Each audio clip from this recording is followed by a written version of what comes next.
सामर्थ्य आहे चळवळीचे, जो जो करील तयाचे. इथे ही सगळी डोंगर किल्ले हिंडणारी, सध्याच्या मराठीत भाषेत बोलायचं तर ॲक्टिव्ह मंडळी, आणि त्यांनी माझ्यासारख्या अत्यंत आळशी माणसाला इथे का बोलवलं हे मला नाही उरून गेलं. आता तुमच्या सगळ्यांच्या टाळ्या मला मिळाल्या माझ्या वयाच्या आणि पुस्तकाच्याही 75 निमित्त. वयाच्या 75साठी मला काही करावं लागलं नाही, ते आपलं आपलं होत गेलं. पुस्तकांच्या 75साठी मला काही करावं लागलं नाही, ते घाटपांडे साहेब बघत होते. त्यामुळे जमलं तसं होत गेलं. तर मी आता इथे ज्या पारदर्शिका बघितल्या, प्रकाशचित्र बघितली, मी छायाचित्र हा शब्द नाही वापरत, प्रकाशचित्र, कारण छायेत चित्र नाही घेता येत, प्रकाश असलं तर चित्र घेता. हे माझं. आणि photography, photon means light, to graph means to write, तर प्रकाशाच्या मदतीने केलेलं लेखन प्रकाशचित्र असो. तर त्यातला पहिला जो फोटो आपण पाहिला ती टोपली कारवी फुललेली होती, आणि महाराष्ट्रामध्ये जवळजवळ 4-5 तऱ्हेच्या कारवीचे प्रकार आहेत. त्यातली टोपली कारवी दर 3 वर्षांनी फुलते, म्हणजे 3 वर्ष आल्यावर 4थ्या वर्षी फुलते. 2015 साली असा एक योग आला की महाराष्ट्राचं भूषण असणारी मोठी कारवी आणि टोपली कारवी दोन्ही एकाच वर्षी फुलल्या होत्या. तर असे योग दुर्मिळ असतात, कारण याचं 3ची सायकल, त्याची 7ची सायकल, असं करत ते आत्ता साधारणपणे गेल्या सप्टेंबरमध्ये, म्हणजे 22च्या सप्टेंबरमध्ये साल्हेर किल्ल्यावरची कारवी फुलली होती. सबंध डोंगर नीलगिरी झालेला होता, ती निळाई पूर्ण किल्ल्यावर उतरलेली होती.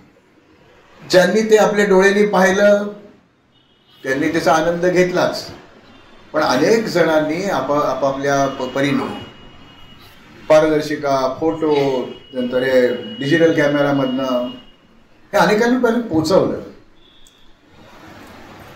आत्ता माझं जे मध्ये एक पुस्तक आलं, दुर्गांपलीकडील सह्याद्री, तर त्या पुस्तकामध्ये मी त्या कारवी फुलण्याच्या सायकल्स, म्हणजे एकेकानंतर पुढच्या वर्षी कोणची कारवी फुलेल ते दिलेली आहे. म्हणजे तुम्ही जर ती योग्य वेळ गाठली, सप्टेंबर ऑक्टोबर, तर तुम्हाला ही कारवीची गंमत पाहता येईल. दुसरी जी पारदर्शिका होती ती हम्पीची होती. विजयनगरचं जे साम्राज्य होतं, जिथे उघड्या आठवडे बाजारासारखं सोनं, चांदी, माणकं, मोती, मोगरा विकायला बसत असत, असं परदेशी लोकांनी लिहून ठेवलेलं आहे. टोपल्यामध्ये हिरे आणि माणकं विकत बसलेली होती. आणि त्या परदेशी लोकांनी त्याचं कौतुक असं केलं आहे की हे जगातलं सर्वात श्रीमंत शहर असलेली बाजारपेठ आहे. त्याच्यावर एक पुस्तक आलं, द फॉरगॉटन एम्पायर, आणि पुस्तक लिहिलं होतं, त्यात काही चुका होत्या. तर त्याच्यावर एका आपल्या भारतातल्या अभ्यासकांनी the empire never to be forgotten असं पुस्तक लिहिलं. तर अशी जुगलबंदी या सगळ्या गोष्टीमध्ये चालू असते. आता महेंद्र गोवेकरांच्या नकाशातून दुर्ग भ्रमंती या पुस्तकाच्या 2ऱ्या आवृत्तीचं प्रकाशन झालं. माझी जी काही छोटीशी 4-5 हजार पुस्तकांची माझी स्वतःचा ग्रंथसंग्रह आहे, त्याच्यात पहिल्या कपाटामध्ये जी मला खूप आवडणारी पुस्तकं आहेत ती पुस्तकं ठेवलेली आहेत. त्याच्यामध्ये नकाशातून दुर्ग भ्रमंती, त्या पुस्तकाला आता मी हाकलून देणार आहे, कारण 2री आवृत्ती आली, त्यामुळे सुधारून वाढवलेली अशी आवृत्ती माझ्या ग्रंथसंग्रहातलं एक भूषण असणार आहे.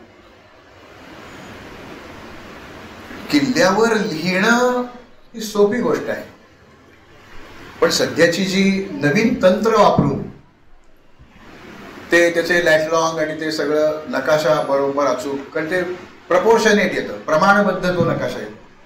माझ्या पुस्तकातले नकाशा आहेत पण ते जरा डावी उजवीकडे इकडे तिकडे होऊ शकतं, कारण ते काही मी कार्टोग्राफर नाही, मी नकाशा तज्ज्ञ नाही.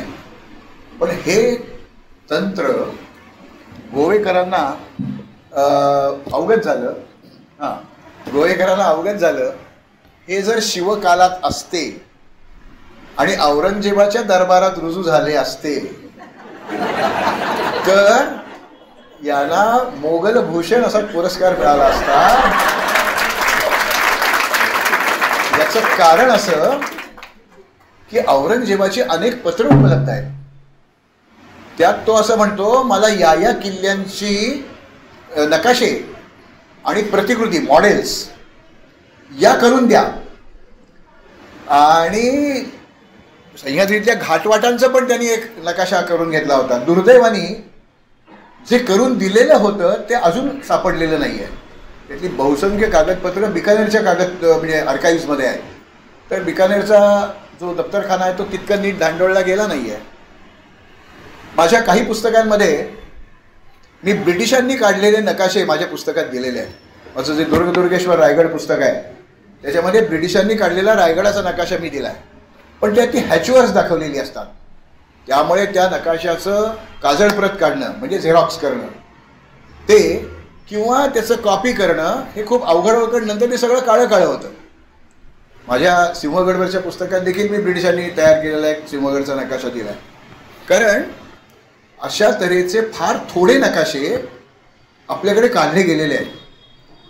मुंबई विद्यापीठाचे एक अत्यंत नाणावलेले संशोधक doctor BK Apte, history of Maratha navy and merchant ships हे त्यांचं पुस्तक आहे. आजही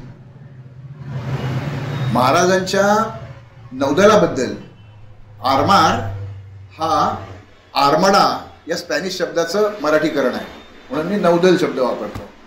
त्या नौदलात कुणीतरी असा कार्टोग्राफर असला पाहिजे आणि त्यांनी विजयदुर्गचा तत्कालीन नकाशा काढलेला आहे. तो BK आपटेंच्या पुस्तकामध्ये आपल्याला बघायला मिळतो. आणि याची मूळ प्रत ही आमच्या भाईसा मंडळात, भारत इतिहास संशोधक मंडळामध्ये, आमच्या म्हणजे मी त्याचा सभासद आहे म्हणून आमच्या, आणि पुणेकरांना सगळं आमचंच म्हणायची सवय असते, त्याला काय नाईलाज आहे, पुणेरी भामटेच असतात ना. तर त्या आमच्या भाईसा मंडळामध्ये तो मोठा नकाशा मूळ प्रत ही लावलेली आहे. दुर्दैवाने आपल्याकडे त्यावेळेचे फारसे नकाशे उपलब्ध नाही. खरं तर पुणे शहरामध्ये शनिवारवाडा आहे. माझ्या शनिवारवाडा पुस्तकात मी नकाशा घातला आहे, पण तो पेशवेकालीन नाही आहे. त्यामुळे पेशवे काळात कुठे काय होतं, कसं होतं हे नकाशे नाहीत आपल्याकडे. त्यामुळे एका अर्थाने लिखाण हे जसं डॉक्युमेंटेशन आहे तसं नकाशे हेही डॉक्युमेंटेशन आहे. आणि यांचा हात धरणारा दुसरा अजून महाराष्ट्रात निर्माण झालेला नाही आहे. तेव्हा त्यांचं करावं तितकं अभिनंदन कमी आहे. महाराष्ट्रामध्ये परभाषिक येऊन लोक राहतात, त्यांच्यासाठी तर याच पुस्तकाचं इंग्लिश व्हर्शन पाहिजेच होतं. पण आता गरज उलटली आहे. आपल्याच नातवंडांना, म्हणजे माझे नातवंड पण आहेत, त्यांना मराठी नाही वाचता येत. हा दोष आपला आहे. त्यांच्यासाठी देखील त्या इंग्लिश आवृत्तीचा उपयोग होतो. आता याचीही इंग्लिश आवृत्ती निघावी असं मी एक विनंती करतो. ट्रेक क्षितिज ही महाराष्ट्रातली मराठी लोकांनी चालवलेली असून अखंडपणे ही मंडळी न भांडता काम करतात. तर याच्यासाठी या सगळ्या जबाबदार मंडळींचं अभिनंदन करायला पाहिजे. कारण हे असं होत नाही हो आपल्याकडे. तर ते चाललंय. त्याच्या पहिल्या आवृत्तीच्या प्रकाशनाला मी आलो होतो. तर एखाद्या पुस्तकाची दुसरी आवृत्ती, नुसतीच दुसरी नाही, सुधारून वाढवलेली आवृत्ती येणं म्हणजे त्या पुस्तक निर्माण करणाऱ्या माणसाला किती अभिमानाची गोष्ट असते याचा मला थोडासा अनुभव आहे. तर काही पुस्तकांच्या 7, 8, 9 आवृत्त्या झाल्या. आमच्या घाटपांडे साहेबांनाही त्याचा आनंद झाला की मी लिहिलेलं कोणतरी वाचतंय. मी केवळ आणलं ती रद्दी करून ते ढीक झालेलं असं नाही झालं. तर इथली बहुसंख्य पुस्तकं, अनेक आवृत्त्या, पण केवळ माझीच असं नाही. मला खूप वेगवेगळ्या विषयामध्ये रस आहे. उच्चपद कशातच नाही आहे. मग ते मंदिरं असतील, मूर्ती असतील, लेणी असतील, किल्ले असतील, समुद्र, हिमालय, काय काय अनेक, वनस्पती, निसर्ग, या विषयांवर जी लिहिणारी मंडळी आहे त्या प्रत्येक माझ्या आवडीच्या क्षेत्रात कोणी ना कोणीतरी माझे गुरु आहेतच. पण माझ्या गुरुस्थानी फार थोडी मंडळी आहे. आणि त्यातले एक म्हणजे डॉक्टर देगलूरकर, डॉक्टर गोवम देगलूरकर. हे डेक्कन अभिमत महाविद्यालय आणि नंतरचं अभिमत विद्यापीठ, त्याचे कुलपती होते, कुलगुरू नाही, कुलपती, चॅन्सेलर. ते पहिल्या आवृत्तीच्या प्रकाशनाला आलेले होते. आता त्यांचं वय तसं जास्त नाही, 90च आहे. पण इतर कार्यक्रमांमुळे ते सर आज नाही येऊ शकले. पण मी हे सगळं जे काय झालं आहे ते सगळं तिथे सरांकडे पोचवणार आहे, कसं कसं ते छान झालं आहे. तर आज जो मी विषय तुमच्यापुढे मांडण्यासाठी निवडला आहे, श्रीरंग वैद्यांनी त्याला संमती दिली बाकीच्यांशी विनिमय करून. आणि एक वेगळा विषय म्हणून मी त्या विषयाकडे बघतोय. कारण आजपर्यंत माझी नंदुरबारपासून पणजीपर्यंत आणि हैदराबादपासून अहमदाबादपर्यंत अनेक ठिकाणी व्याख्यानं आली. दरवेळेला त्याच विषयावर बोलायचं म्हणजे कंटाळा येतो. हा एक नवा विषय, शिवरायांचे दुर्गकारण. हे काय आहे? समाजकारण, धर्मकारण, अर्थकारण, हे आम्हाला माहिती आहे. हे दुर्गकारण हे काय नवीन आहे? हे नवीन नाही आहे, जुनं आहे, पण आपण ते नीट समजावून घेतलेलं नाही आहे. त्यामुळे मी आज एखाद्या किल्ल्याबद्दल खूप बोलणार आहे असं काही होणार नाही आहे. शिवराय आणि किल्ले याच्याबद्दल बोलायचं म्हटलं तर सप्ताह देखील अपुरा पडेल एवढं आज उपलब्ध आहे ज्ञान.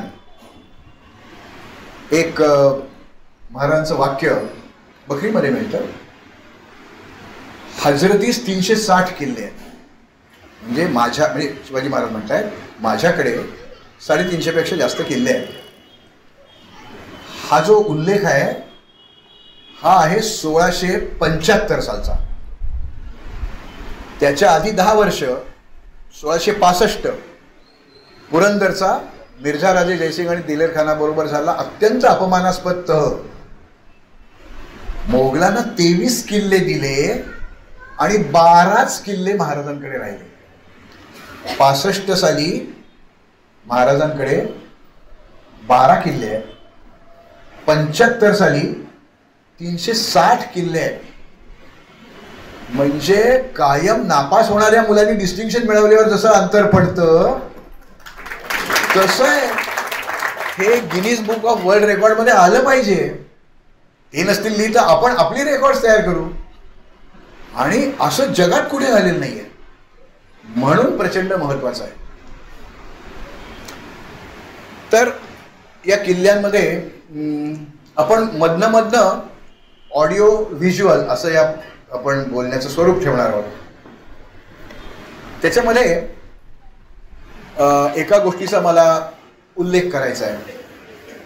माझं छत्रपती शिवराय म्हणून जे छोटंसं पुस्तक आहे, माध्यमिक शाळेतली मुलं डोळ्यापुढे ठेवून ते लिहिलेलं पुस्तक आहे. मी जेव्हा मुलं म्हणेन तेव्हा मुली पण असतील ना, तर मुलं मुली असं ते मला म्हणायचं आहे. तर त्यामध्ये शिवाजी महाराजांच्या राजकारणातले, दुर्गकारणातले नाही, राजकारणातले 21 वेगळे वेगळे मुद्दे कोणते दिसतात मला, त्याचा मी आढावा घेतला. त्यातला पहिला मुद्दा मी असा घेतला होता, शिवाजी महाराजांनी ज्या ज्या लढाया केल्या किंवा ज्या ज्या लढाया त्यांना कराव्या लागल्या त्या सगळ्या स्वराज्याच्या सीमेवर केलेल्या आहेत. माझ्या रयतेला त्रास नाही होता कामा. नाहीतर लोक म्हणतील तुम्हापेक्षा मोगलाई बरी. नाही, माझ्या रयतेला त्रास नाही होणार. हे केव्हा होईल? जर युद्ध हे सीमेच्या बाहेर गेलं तर. यातला पहिला जो प्रसंग आहे तो आहे फत्तेखानाचा. जिंजीच्या जवळ शहाजी राजांना पकडून अफजल खानाने त्यांची जवळजवळ धिंडच काढत विजापूरला आणलं होतं. शहाजी राजांचा मोठा मुलगा संभाजी, त्या संभाजी राजांकडे बंगळुरू आणि कंदरपी अशा 2 भागाची जहागिरी होती आणि धाकटा मुलगा शिवाजीराजे यांच्याकडे पुणसुप्याची जहागिरी होती. ही सगळी शहाजी राजांचीच कर्तबगारी होती. त्या संभाजी राजांवर फर्राद खान चालून गेला आणि शिवाजी महाराजांवर फत्ते खान चालू लागला. मोठा कठीण प्रसंग होता. केवढं प्रचंड राज्य होतं बघा. कोंडाणा म्हणजे सिंहगड, राजगड, तोरणा, रोहिडा म्हणजे विचित्रगड आणि शिरवळचा सुभानमंगळ. म्हणजे सकाळी निघाल तर सगळ्या राज्याला फेरी मारून येता येईल एवढंच राज्य होतं ते. पण माझ्या राज्यातल्या प्रजेला त्रास नाही होता कामा म्हणून सीमेवरचा किल्ला त्यांच्या डोळ्यात भरला. माहितीच होता त्यांना. तो किल्ल्याचं नाव आहे पुरंदर. पुरंदरवर जे सिद्धोजीराव सरनाईक होते, सिद्धोजी निळकंठ सरनाईक, ते आदिलशहाचे किल्लेदार होते. शिवाजी महाराज गेले त्यांच्याकडे. आता किल्लेदार हा तावून सुलाखून घेतलेला माणूस असतो. आपल्याशी एकनिष्ठ राहील ना, आपल्या अडचणीच्या वेळेला तो आपल्याच बाजूने उभा राहील ना, असं सगळं ते बघूनच मग त्याला किल्लेदारी दिली. आणि पुरंदरसारख्या किल्ल्याची किल्लेदारी देणं फार महत्वाचं होतं. शिवाजी महाराज त्या सरनाईकांकडे गेले आणि म्हणाले, आदिलशाही सरदार माझ्यावर चालून येतोय, मला पुरंदर लढण्यापुरता द्या. आपण कार्यालय भाड्याने घेतो ना कार्यापुरतं, तसं. आता या बनचुक्या आदिलशाही सरदारांनी या 15 वर्षाच्या मुलावर विश्वास ठेवला, पुरंदर दिला. ती खडक बेलसर आणि पुरंदरची लढाई झाली. त्यात कान्होजी जेध्यांचे सासरे बाजी पासलकर हे मोसेखोऱ्याचे देशमुख ते मारले गेले. बाजी पासलकर हे शिवाजी महाराजांच्या आजोबांच्या वयाचे होते, कारण बाजी पासलकरांचे जावई कान्होजी जेधे आणि शहाजीराजे समवयस्क होते. आणि बाजी हा जो बाजी होता म्हणजे ज्यांचा मुलगा तो आणि शिवाजी महाराज हे एका वयाचे होते. तर या पोरखेळात आजोबा मंडळी सामील होत होती. म्हणजे सामील व्हावं असं वाटलं त्यांना. तोपर्यंत शिवाजी महाराजांनी कुठलं फार खास असं कर्तृत्व दाखवलेलं नव्हतं. ती लढाई तिथे झाली, महाराजांच्या बाजूनी झाली. शिरवळ गेला होता तोही परत ताब्यात घेतला, त्या बाजी हैबतरावला मारलं तिथे आणि हा किल्ला दिलेल्या वचनाप्रमाणे परत केला. तर एक 15 वर्षाचा मुलगा एखाद्या किल्लेदाराला हे सगळं समजावून सांगू शकतो आणि त्यांच्याकडनं आपल्याला जे काही काम करायचं ते करून घेऊ शकतो. हे अद्भुत आहे. आणि 14-15 वर्ष वय आहे त्यांचं. तर हे दुर्गकरणाचा पहिला टप्पा असं मी समजतो. आपण काही पारदर्शिका बघूया. आणि अरे मार्केटचं नाही का, सॉरी, हा महाराष्ट्राचा विद्यमान नकाशा आज नाही उद्या बेळगाव येणार आहे आपल्याकडे, येईल, नकाशा बदलेल. तर हा कशा करता दाखवला का? आम्हाला काय महाराष्ट्र माहीत नाही का? तर महाराष्ट्र माहिती आहे, पण हे पुणे, सातारा आणि थोडासा नाशिकचा भाग असं एक चिंचोळ राज्य शिवाजी महाराजांनी निर्माण केलं होतं. ते या नकाशात साधारणपणे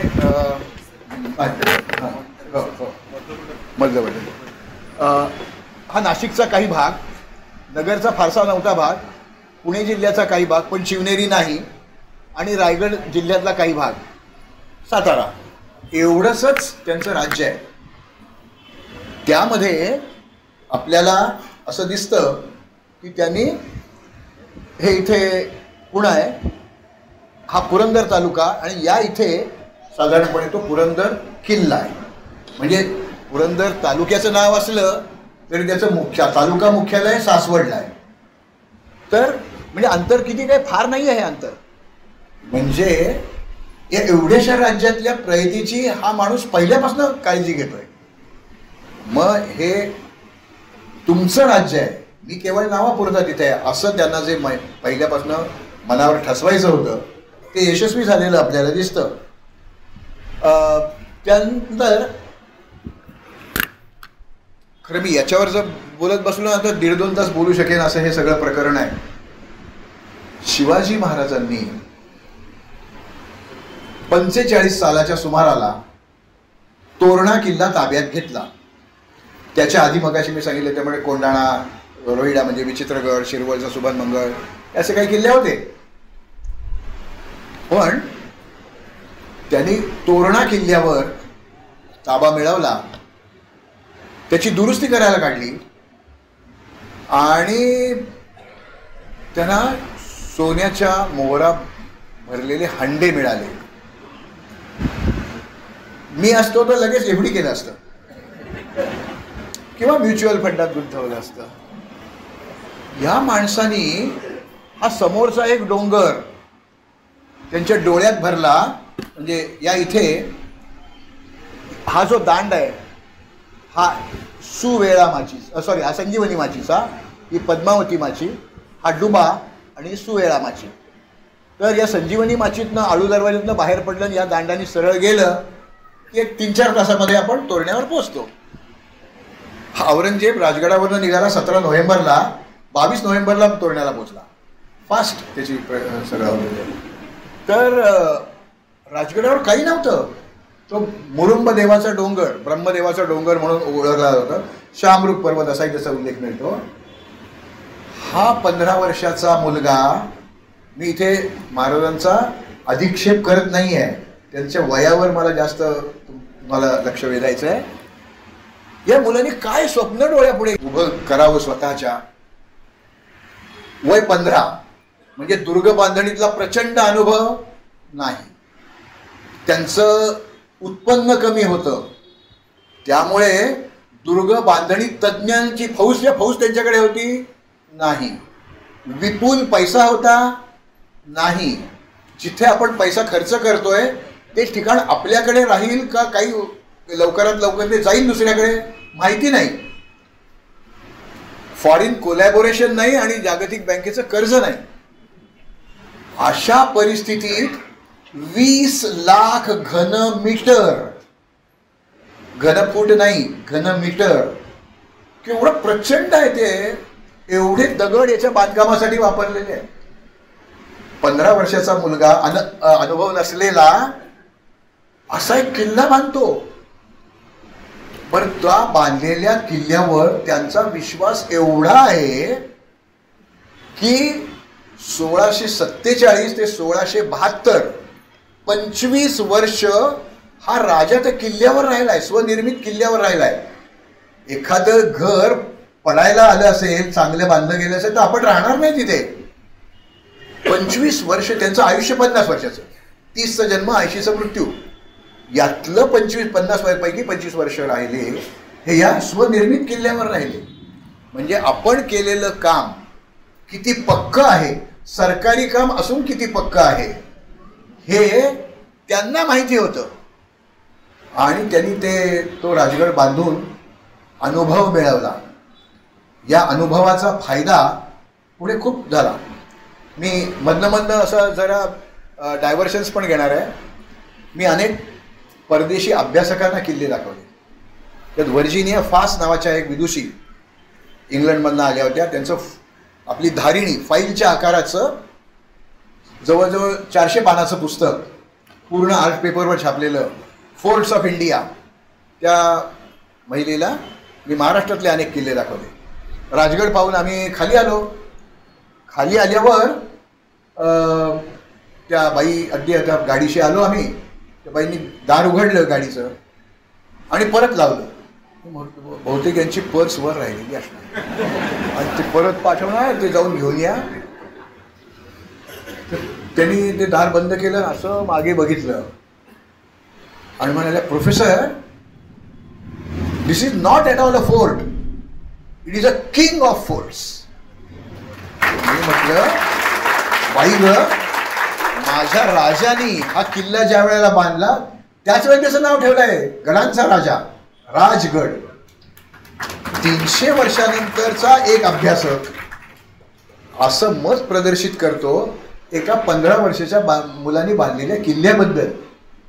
म्हणजे त्यांची जी काही झेप आहे ती विचारांच्या आणि काळाच्या पुढची आहे.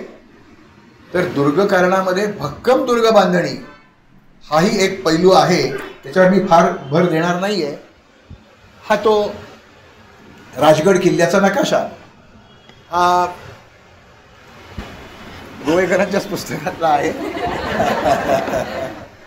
तर हा बाले किल्ला, ही पद्मावती माची, संजीवनी माची, हा डुबा, ही सुवेळा माची, आणि ही जी संजीवनी माची आहे ही शिवरायांनी जे दुर्ग बांधले त्या दुर्ग बांधणीतला परमोच्च आविष्कार म्हणजे संजीवनी माची. अफलातून प्रकरण आहे. त्याचा अभ्यास करायचा झाला तर 5-10 वेळेला, व ती छोटी नाही हो, 2-2.5 किलोमीटर लांबीची माची आहे. तर ते आपल्या त्याचं बांधणी, अशी बांधणी संबंध जगात नाही कुठे. कारण तो जो भाग आहे तो भाग सहज खालनं चढून येण्याजोगा आहे. तोफा आणता येतील शत्रूला, त्यामुळे त्याच्यापासून कसं संरक्षण करायचं. मग ती दुहेरी वक्ररेषांकित नाळयुक्त तटबंदी असलेले ते बांधणी अशी जगात कुठे नाही. मी जे काय 200-500 किल्ले पाहिलेले असतील कुठेही नाही बघायला मिळाली मला. ती इथेच आपल्याला बघायला मिळते आणि ती इतक्या लहान वयातल्या मुलांनी केलेली. आता शिवाजी महाराजांच्या आयुष्यात कोणता अवघड प्रसंग आला तर सगळे अवघडच प्रसंग होते. म्हणजे मी नेहमी म्हणतो की शिवाजी महाराजांना उंबरगड सहजरित्या ओलांडता यायचा, घराचा उंबरा, आणि मग काय विपुलाची पृथ्वी. मग कधी दक्षिण दिग्विजय असेल, कधी उत्तर दिग्विजय असेल, कधी कोकण स्वारी असेल, उंबरगडाने त्याला कधी अडचण नाही केली. आता उंबरगड म्हणजे घराचा उंबरा.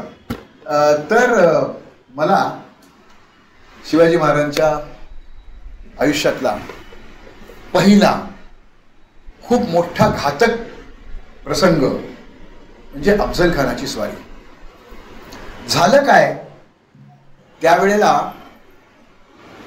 त्यावेळच्या आणि आजच्याही महाराष्ट्रामध्ये 3 आंतरराष्ट्रीय बंदरं होती. एक होतं महाड सावित्री नदीवरचं, दुसरं राजापूर, तिसरं दाभोळ. दाभोळ अगदी समुद्रकिनारी, राजापूर आत आहे. त्या बंदरातनं आंतरराष्ट्रीय व्यापार चालायचा. आणि आदिलशाही ही एक आर्थिक सत्ता होती. या व्यापारावर महसूल जो कर रूपाने मिळायचा त्याच्यावर आदिलशाही पोचली जात होती. शिवाजी महाराजांनी 1656 मध्ये ज्या वेळेला जावळी जिंकली, नोव्हेंबरमध्ये जिंकली, फेब्रुवारीपर्यंत ते जावळीमध्ये आहेत. ते महाबळेश्वरचे पॉइंट्स बघत नाही हिंडले, जावळी उलटी पालती त्यांनी पार केली. आणि मोरोपंत पिंगळ्यांना, तेव्हा ते पेशवा झालेले नव्हते, मोरोपंत पिंगळ्यांना सांगितलं, या भोरप्या डोंगरावर नूतन किल्ला उभारणे. थोडा अनुभव राजगड उभारण्यामुळे होता पाठीशी. काहीशे वर्ष जावळीचे चंद्रराव मोरे, चंद्रराव ही पदवी आहे बरं का, ही काही नाव नाही येते, ती पदवी आहे. तर चंद्रराव मोरे ते जावळीतनं राज्य करतायत. हा व्यापार सुखाने चालू आहे. महाडवरनं तो आंबेनळीच्या घाटाने, मग वाडा कुमरोशीला येऊन एकतर रतोंडीच्या घाटाने वर जायचा किंवा इकडे महाबळेश्वरच्या दिशेने जायचा. तर त्यांना या भोरप्या डोंगरावर किल्ला उभारावा असं नाही वाटलं. महाराजांनाच काय वाटलं असं? या प्रश्नांची उत्तरं मी शाळेमध्ये असताना, मला माझे विद्यार्थी काय म्हणतात मला माहित नाही, पण मला उत्तम शिक्षक होते. 5वी मध्ये मला एक शिक्षक होते, यशम लेले, यशवंतराव लेले. ते सध्याच्या पुण्यातल्या ज्ञानप्रबोधिनीमध्ये संत्रिका नावाचा जो विभाग आहे त्याचे ते प्रमुख आहेत. 85-86 वय आहे काही. तर ते माझे गुरु आहेत, म्हणजे गुरुस्थानी असलेली व्यक्ती आहे ती. पहिल्या दिवशी वर्गात आल्यावर त्यांनी सांगितलं, आता त्याही वेळेला मी बावळट होतोच, त्यांनी सांगितलं तुम्हाला जेव्हा क ची बाराखडी येईल तिची उत्तरं तुम्ही शोधाल त्याला तुम्हाला काही अवघड राहणार नाही. त्याच्या घडीच्या पाट्या असायच्या, 4 फेसेस असलेल्या त्या पाट्या, स्लेट पाट्या असायच्या. तर मी आणि माझ्या अनेक मित्रांनी ते व्यवस्थित रेघा आखून क का की कू कू के कम कहा, ही पाटी ती पाटी, 4ही पाट्या भरून दुसऱ्या दिवशी आपल्या बेंचवर त्या पाट्या ठेवलेल्या. लेले सर आले, हे काय केलं तुम्ही? म्हटलं काल नाही का तुम्ही सांगितलं की ते क ची बाराखडी आली की ती गणिताच्या लाल रेघेची भीती वाटायची हो. ते सगळं येतं म्हटल्यानंतर गणित लाल रेखता येणार नाही ना. म्हणजे हे नाही की क ची बाराखडी का, कधी, कसं, कशाला, कशावरून हे प्रश्न तुम्हाला पडतील आणि त्यांची उत्तरं तुम्ही शोधाल तेव्हा तुम्हाला जगात काही अशक्य राहणार नाही. तर ती क ची बाराखडी मी अजून गिरवतोय. तर हा मगाशी जो आपण राजगड पाहिला त्यानंतरची ओझरची स्लाइड पाहिली प्रतापगडाची, ती परत आपण बघणार आहोत. महाराजांनी प्रतापगड उभारला, जावळीतल्या मोऱ्यांना त्याची गरज लागली नाही तरी यांनी उभारला. किल्ले उद्घाटनाची पाठी तरी लागते ना आपली, यांच्या अध्यक्षतेखाली, यांच्या शुभ हस्ते. नंतर काय ते सोडून द्या, यांच्या उपस्थितीत अशा ज्या पाट्या असतात तर तशा पाट्या लावाव्यात म्हणून त्यांनी किल्ले बांधले का? तर नाही. त्या किल्ल्यावर जर एखादं लष्करी ठाणं असेल तर महाड बंदरातून आंबेनळीच्या घाटाने येणारा आणि पार घाटाने येणारा सगळा व्यापार त्या प्रतापगडावर उभं राहून कंट्रोल करता येईल. म्हणून 56 साली जावळी ताब्यात आली, 58 साली बांधून पूर्ण झाला. हे सगळं मी बोलेन ते 1600 असेल बरं का. जेव्हा वेगळं असेल तेव्हा मी 1700, 1800, 1900 म्हणेन. हे सगळं 1600 साल असेल, 1600 पुढचं. तर 59 साली त्याची परीक्षा झाली अफजल खान. का झाली? तर हा महाड बंदरावरचा येणारा महसूल आदिलशाहीचा बंद झाला. साहजिकच आदिलशाह चिडला. त्यावेळेला जरी तो सिकंदर मेलेला होता तरी अली ते बारकं पोर होतच ना, ती बडी बेगम होतीच. त्यांनी तो किल्ला बांधल्यामुळे हे सगळं होत आहे. तर आता या माणसाचा बंदोबस्त करायलाच पाहिजे. मग त्यांनी नेमणूक केली अफजल खानाची. एवढे सरदार होते, अफजल खानाचीच का केली हो? हा सुभा जो आहे जावळी, त्याच्या शेजारचा सुभा म्हणजे वाईचा सुभा, शेजारी आहे ते. म्हणजे फक्त ते पसरणीच्या घाटामुळे ते दोन वेगळे सुभे झालेत. आपल्या घरात काय चाललंय त्यापेक्षा शेजारच्या घरात काय चाललंय आपल्याला जास्त चांगलं माहिती असतं. तसं अफजल खानाला जरी तो वाईचा सुभेदार होता तरी जावळीच्या खोऱ्यातली सगळी बित्तम बातमी त्याच्याकडे असायची. म्हणून अफजल खानाला पाठवला. ते 10 नोव्हेंबर 1659 जे काय व्हायचं ते झालं. खरं तर एवढा मोठा दैत्य मारल्यानंतर महिनाभर जेवणावळी घातल्या पाहिजेत, पण नाही. 10 नोव्हेंबरला दुपारी हा प्रसंग झाला. 11 नोव्हेंबरला वाईमध्ये आहेत राजे. सैन्याच्या 3 तुकड्या केल्या. नेतोजी पालकर, नेताजी नाही, नेतोजी पालकराला विजापुरावर पाठवलं, दोरोजीला राजापुरावर पाठवलं आणि स्वतः पन्हाळ्याच्या दिशेने गेले. या इथे आपल्याला एक क्षेत्र महाबळेश्वर दिसत आहे. त्यानंतर आपल्याला या इथे ज्याला आपण मालकम पेठ म्हणतो ते महाबळेश्वर दिसत आहे. हा रडतोंडीचा घाट. आणि रडतोंडीच्या घाटाने जर तुम्ही कधी चढून आला, मी चढून आलोय, हे जवळजवळ सगळे घाट मी एकदा तरी चढलो किंवा उतरलोय.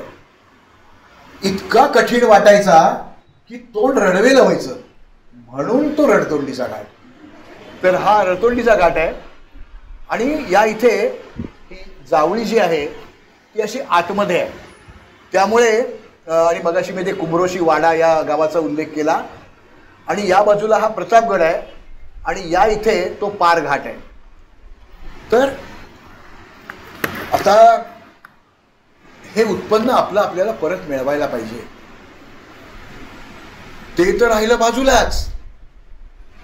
पण शिवाजी महाराजांनी जो हे पुणे हा सातारा या इथे साधारणपणे ते महाबळेश्वर येईल आणि हे कोल्हापूरला पन्हाळा आहे तिथे त्यांनी स्वारी करायचं ठरवलं. त्यावेळचा प्रतापगड आणि पन्हाळा याच्या दरम्यान जवळजवळ 15 किल्ले आहेत. तो चंदन वंदन अनेक वैराट असे बरेच किल्ले आहेत. शिवाजी महाराज हे पकडले तरी जातील किंवा मारले जातील याची सगळ्यांना खात्री होती, फक्त अफजल आणि महाराजांना नव्हती. झालं लोकांच्या अपेक्षेपेक्षा उलट. तो अफजल खान तिथे मारला गेला ज्यांनी औरंगजेबाला एकदा पकडलं होतं, ज्यांनी कस्तुरी रंगाला त्याचा दगाबाजी करून खून केला होता. शिवाजी महाराजांचा मोठा भाऊ संभाजी त्याचा कनकगिरीच्या युद्धात दोघं आदिलशाकडनंच लढतायत आणि तोफेचा गोळा बरोबर त्या संभाजीच्या बाजूला मारला आणि संभाजीराजे मेले. असा हा दगेबाज अफजल खान त्यांनी मारल्यानंतर ते सैन्य घेऊन निघालेत पन्हाळ्याच्या दिशेला. वाटेमध्ये हे जे बारीक बारीक 15 किल्ले आहेत, या 15 किल्ल्यांचं व्हेकंट पोझिशन त्यांना मिळालं. कसं काय मिळालं? तर या सगळ्या किल्ल्यावरची लढाऊ फौज अफजल खानाच्या सैन्यात आलेली होती आणि बाजार मुळगे आचार पाणकेच वर किल्ल्यांवर राहिलेले होते. आता अफजल खानाला मारून राजे इथे आले, वरच्या लोकांना काय करावं सुचेना, त्यांनी किल्ला देऊन टाकला. ही संधी परत कधीही आयुष्यात मिळणार नव्हती म्हणून ते पन्हाळ्याला गेले. म्हणजे लॉजिस्टिक्स किती परफेक्ट आहे हे बघायला पाहिजे आपल्याला.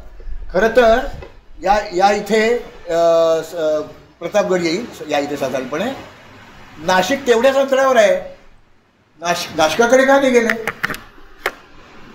कारण आता महाराजांचा डोळा त्या राजापूर आणि दाभोळवर होता. ती 2 आंतरराष्ट्रीय बंदर होती, तिथला महसूल मला मिळाला पाहिजे म्हणून ते पन्हाळ्याला गेले. दुसरी गोष्ट, नाशिककडे मोगलांचं राज्य होतं, त्यांचा त्यावेळेचा खरा शत्रू आदिलशाह होता. त्यामुळे आदिलशाहचा पन्हाळा जर आपल्याला ताब्यात मिळाला तर राजापूरवरनं येणार आणि दाभोळवरनं येणारा व्यापारी रस्ता हा पन्हाळ्याच्या खाली वाघवीर म्हणून जो भाग आहे त्या भागातनं विजापुराकडे जातो. त्याच्यावर जर आपला हुकूमत निर्माण झाली तर आदिलशाही मातीच्या ढेकळासारखी विरघळून जाईल म्हणून त्यांनी प्रतापगडावरनं पन्हाळ्याच्या दिशेने धाव घेतली. पण याच्यावर विजापुरातनं सैन्य चालून येऊ शकेल म्हणून नेतोजीला तिकडे पाठवला की ते जे सैन्य आहे ते नेतोजीशी लढत राहील, नेतोजी पालकराशी. आणि अफजल खानाची काही लढाऊ जहाजं ही दाभोळच्या बंदरात होती, ती फौज इकडे येऊ नये म्हणून तिथे दोरोजीला पाठवलं. म्हणजे दोन्ही बाजू निष्कंटक केल्या आणि पन्हाळागडावर गेले. 28 नोव्हेंबरला महाराज पन्हाळगड जिंकून ताबा घेतलाय त्यांनी. 10 नोव्हेंबर अफजलचं निर्दालन, 28 नोव्हेंबर महाराजांनी पन्हाळा जिंकला. या 18 दिवसात 15 किल्ले, हेही Guinness book of world record मध्ये जायला पाहिजे. असे पराक्रम नाही केले हो कोणी. आमचा राजा आम्ही समजून घेतला पाहिजे, तो लोकांपुढे मांडला पाहिजे. हे दुर्ग कारण आहे. केवळ 4 किल्ले बांधले म्हणजे दुर्ग कारण नाही झालं. कोणत्या किल्ल्याची नाजूक स्थिती केव्हा होणार आहे याचा अंदाज येऊन त्याप्रमाणे ते किल्ले ताब्यात घेणं. तर 15 किल्ले जिंकायला किती आपल्या औरंगजेबाला 27 वर्ष लागली होती. हे वेकंट पोझिशन्स परत कधीच मिळणार नव्हती आणि ती मिळाल्यामुळे प्रतापगड ते पन्हाळा एक कॉरिडॉर मिळणार होता, एक संचार टापू मिळणार होता. म्हणजे पन्हाळ्याशी आपला संबंध थेट राहू शकणार होता. कारण राजगड आणि प्रतापगड जोडलेले होते. ते राज्यात आणखीन पुढे दक्षिणेत पन्हाळ्यापर्यंत गेलं की हे होईल. मग ते सिद्धी जव्हर ते सगळं प्रकरण तुम्हाला माहिती आहे, ते काय आहे ते सगळं झालं. काय आहे, मी दुर्ग कारणावर बोलणार आहे, इतिहासावर बोलणार नाही आहे. महाराज त्या यातनं सुटले, विशाळगडावर आले तर दुसरा दैत्य आला होता पुण्यामध्ये. लाल महाराजच येऊन बसला होता. त्याला संपवणं खूप महत्त्वाचं होतं, त्याला हाकलून देणं फार महत्त्वाचं होतं. आणि मग ते विशाळगडावरनं राजगडावर आले, मातोश्रींची भेट घेतली. आणि हे सगळं प्रकरण चालू असताना, म्हणजे मी 10 नोव्हेंबर सांगितली तुम्हाला तारीख, त्याच्या आधी एक 15-20 दिवस शिवाजी महाराजांच्या पत्नी सईबाई साहेब, संभाजीराजांच्या मातोश्री, या राजगडावर मृत्यू पावल्या होत्या. तरी दुखवट्याच्या सभेला ते नाही गेले. हे परत जमणार नाहीये, नाहीतरी पत्नी गेलेलीच आहे, तर आपण ते नंतर करू, आधी राजकारण. तर या वेळेला परत एकदा डिटुरिंग. रायगडावरचा जो शिव स्मरण दिन पहिला साजरा झाला 1896 मध्ये लोकमान्य टिळकांनी केला. त्यावेळेला लोकमान्य टिळकांना त्यावेळेच्या गव्हर्नरची, म्हणजे आपल्याकडे पद्धत तशीच आहे बरं का, ती गव्हर्नरची मनधरणीच करावी लागते. तो महाबळेश्वरला येऊन थांबला होता. हे त्या गव्हर्नरला जाऊन भेटले आणि म्हणाले आम्ही शिव उत्सव करणारच आहोत, तुम्ही परवानगी देऊन टाका ना. आणि मिळवली. ते येत असताना त्यांना एक तार मिळाली, म्हणजे असली नाही, पूर्वी त्या तार म्हणून एक प्रकरण होतं. ती तार आली, टिळकांचा मोठा मुलगा वारला होता. ते म्हणाले शिवकार्य आधी, मग मी पुण्याला येतो. तर हे महाराजांनी घालून दिलेले धडे आपले मोठे नेते आत्तापर्यंत पाळतायत, की पहिलं राष्ट्रकार्य नंतर बाकीचं. तर या शिवाजी महाराजांनी त्या शाहिस्तेखानाची जी काय शास्त करायची ती केली. आता दिलेर खान आणि मिर्झा राजे जयसिंग आले. पुरंदरचा तो अपमानास्पद तह झाला 65 सालचा. त्यावेळेला त्याच्या थोडंसं आधी आदिलशाहीकडनं आपण या शाहिस्तेखानाचे जे काय करायचे ते करेपर्यंत आक्रमण होऊ नये म्हणून पन्हाळगड देऊन टाकला या कर्नूलच्या नवाबाला, म्हणजे सिद्दी जोहरला. आणि आदिलशाह चिडला त्याच्यावर की तू काहीतरी लाच खाल्लीस, त्याला सोडून दिलं जातो, तो रिकामा पन्हाळगड घेतला काय नाही काय, ते शिवाजी कुठे आहे, तो केव्हाच तुमच्या ताब्यातून सुटून गेलेला आहे. हे त्या आदिलशाहला आवडलं नाही. मग त्या सिद्दी जोहरने आत्महत्या केली. सोडून देऊ आपण. आता हा पन्हाळगड म्हणजे परत त्या व्यापारावर कंट्रोल जयसिंगाला पाहिजे होता. मोगलांच्याकडे त्यांना तो कर गोळा करायचा होता. म्हणून शिवाजी महाराज मोगलांतर्फे त्या पन्हाळगडच्या स्वारीवर गेले. त्यावेळेला योग्य वेळेला नेतोजी पालकर पोचले नाहीत, म्हणून समयास का पावला नाहीत असं त्यांचं ते झालं. नंतर मग नेतोजी पालकर रुसून आदिलशाहकडे निघून गेले. नंतर त्यांना पकडलं गेलं. मग ते परत दिल्लीला पाठवलं गेलं. आग्र्याला नाही, दिल्लीला पाठवलं गेलं. तिथे त्यांचा धर्म बदलला. मोहम्मद कुली खान झाला. काबूलच्या स्वारीवर ते गेले. ते सगळं माहिती आहे आपल्याला, सगळं तो इतिहास माहिती आहे. तर या किल्ल्यावर हुकूमत मिळवली की काय काय फायदे होतात हे जयसिंगालाही माहिती होतं. तो दिल्लीतला माणूस, राजस्थानातला माणूस, पण त्यांना हे माहिती होतं. पण त्यावेळेला तो मोगलांकडे काही पन्हाळगड गेला नाही. नंतर मग ते दिल्लीची जे काय, आग्र्याची जी काय भेट झाली त्यातनं ती सुटका झाली. महाराज परत आले. 1670 ते 1600 जवळजवळ 72 ते आले 68 सालीच. पण महाराजांनी सैन्य गोळा केलं. आणि तर सैन्य गोळा करणं म्हणजे काय माणसं नाही गोळा करायची, ती काय सभा नाही आहे. त्यांना शस्त्र द्यायला लागतात. ते शस्त्र तुटलं तर पर्यायी शस्त्र द्यावं लागतं. घोडदळातलं असेल तर त्यांच्या घोड्याची सोय करावी लागते. घोड्याची सोय केली तर त्याच्या खुराकाची सोय करावी लागते. औषधोपचार हे सगळं करणं भाग आहे. आणि मग तानाजींनी पहिला सिंहगडचा घास घेतला. परत कोंडाजी फर्जंदानी, तो सिनेमा पाहिला, मी सिनेमा नाही पाहत त्यामुळे मला वेळ नसतो तेवढा. ते कोंडाजी फर्जंदानी 60 माणसांसह जाऊन तो पन्हाळगड जिंकून घेतला. आता ही घटना झाल्यानंतर 72 सालची घटना आहे पन्हाळगड घेतल्याची. कोंडाजी फर्जंदानी एकही आदिलशाही स्वारी महाराजांवर झालेली नाहीये. का नाही झाली? पन्हाळा ताब्यात गेला त्यामुळे राजापूर दाभोळचं उत्पन्न बुडालं, व प्रतापगड बांधलेला असल्यामुळे महाडचं उत्पन्न बुडलं. म्हणजे अर्थकारण आणि दुर्गकारण यांची योग्य सांगड घातली की यश कसं मिळतं हे महाराजांनी दाखवून दिलं. तेव्हा कोणचं ठाणं आपल्याकडे असायला पाहिजे आणि ते का असायला पाहिजे, तिथे नसेल दुर्ग तर आपण दुर्ग बांधला पाहिजे, हे सगळं प्रकरण म्हणजे दुर्गकारण. या ही प्रतापगडची लढाई खरं हेही बोलता येईल. कॅप्टन ग वा मोडकांचं एक प्रतापगडचे युद्ध 350 पानाचं पुस्तक आहे आणि 15 नकाशे आहेत त्या. तर त्या आणि ते स्वतः कॅप्टन होते ब्रिटिश सैन्यामध्ये. त्यामुळे सैनिकी दृष्टिकोनातून ही लढाई कशी खेळली गेली, काय डावपेच आखले गेले, ते यशस्वी कसे ठरले, असं ते सगळं या इथे आपल्याला बघायला मिळतं.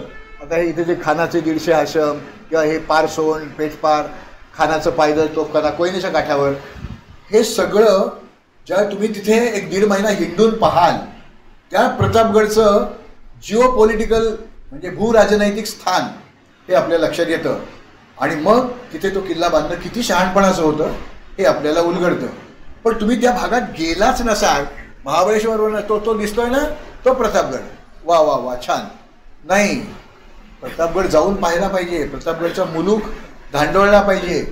आणि मग हां, मोरपंत पिंगळे इथे होते, अंबीरराव इथे होते, जी काय मंडळी होती त्यांच्या जागा आपण बघितल्या की शत्रू सैन्याला दिसणार नाही पण त्यांच्या जवळ असतील अशी ती सगळ्या जागा आहेत. खूप तो रोमहर्षक सगळा प्रसंग आहे. पन्हाळगड, तर पन्हाळगडची ही अत्यंत प्रसिद्ध अशी इमारत आहे, सज्जा कोठी. हां, आता हे चुकून थोडंसं पुढे मागे, कारण ते काय ज्या पारदर्शिका तिथे लावल्या गेल्या त्या सिक्वेन्स, कारण मी माझ्या मनाने मला पाहिजे तसं हिंडतो आणि बोलतो. इथे हे असं रेडीमेड मिळालं तर माझ्या बोलण्यामध्ये ते थोडं पुढे मागे झालं आहे. ज्यांनी हे सगळे श्रम केले त्यांना मी म्हणजे त्यांची क्षमा मागतो. पण हा पुरंदर, हा इथे दिसतोय, हा वज्रगड, हा पुरंदरची राजगादी, आणि इथे ज्याच्यावर उभं राहून हा फोटो काढला ही केदारेश्वर. एक प्रचंड असं हे पुरंदर हे प्रकरण आहे. आता पुरंदरवर मनासारखं भटकता येत नाही. तो किल्ला सैन्याच्या ताब्यात दिलेला आहे, त्यांनी असं कुंपण घालून दिलं आहे आणि त्या कुंपणातनं जायचं आणि त्या कुंपणातनं परत यायचं. बाहेर जर तुम्ही त्यातनं पडलात तर तुम्हाला ते 2 दिवस तिथे खोली आहे, मी राहिलो नाही तिथे, पण ते 2 दिवस तिथे पाहुणचार करतात आपला. तर ते नाही, ते आता मनासारखं नाही. पण मी 59 साली पहिल्यांदा पुरंदर पाहिला, त्यानंतर इतके वर्ष पाहतच होतो. त्यामुळे सगळे पुरंदरचे खाच्याखोच्या मला माहिती आहे. तर हा पुरंदर हाही खूप, पण तो महाराजांनी बांधलेला किल्ला नाही आहे. तो कार्यालय भाड्याने घ्यावं, तसं ते भाडं काय दिलं मला माहीत नाही. पण ते भाड्याने घेतला किल्ला, तो काम झाल्यावर परत केला. म्हणजे हा मुलगा शब्दाचा पक्का आहे हे शत्रूला देखील कळलं. आपली इमेज बिल्डिंग हाही दुर्ग कारणातलाच एक भाग आहे, तो त्यांनी करून दाखवला. पुढच्या दिवाळीत त्यांनी तो ताब्यात मिळवला, हा भाग वेगळा. तो कसा मिळवला ते सोडून देऊ. त्यांची तो सरनाईक वारले, त्यांची 4 मुलं भांडायला लागली, तू किल्लेदार का मी किल्लेदार. हे दिवाळीच्याच दिवशी ते पुरंदरवर गेले आणि ते म्हणले काय कारणे येणे केले. ते म्हणले पोस्ट मागायला आलो. मग या राहा. त्यांनी किल्ल्यावर जेवढी शिबंदी होती त्याच्यापेक्षा जास्त शिबंदी त्यांनी बरोबर आणली होती आणि त्या सगळ्या लोकांच्या मुसक्या बांधल्या आणि सांगितलं हा किल्ला आता माझा आहे, तुम्हाला हवी असेल तर सरदारकी देतो, 50,000 देऊ का 70,000 देऊ. आणि त्या 4ही मुलांना, त्या सरदारांच्या मुलांना आपल्या सैन्यात नोकऱ्या दिल्या. त्यांनी प्रामाणिकपणे स्वराज्याची सेवा पण केली आहे बरं का. तर हे पुरंदरच्या एकंदर या सगळ्या म्हणजे सगळी ठिकाणं हे जे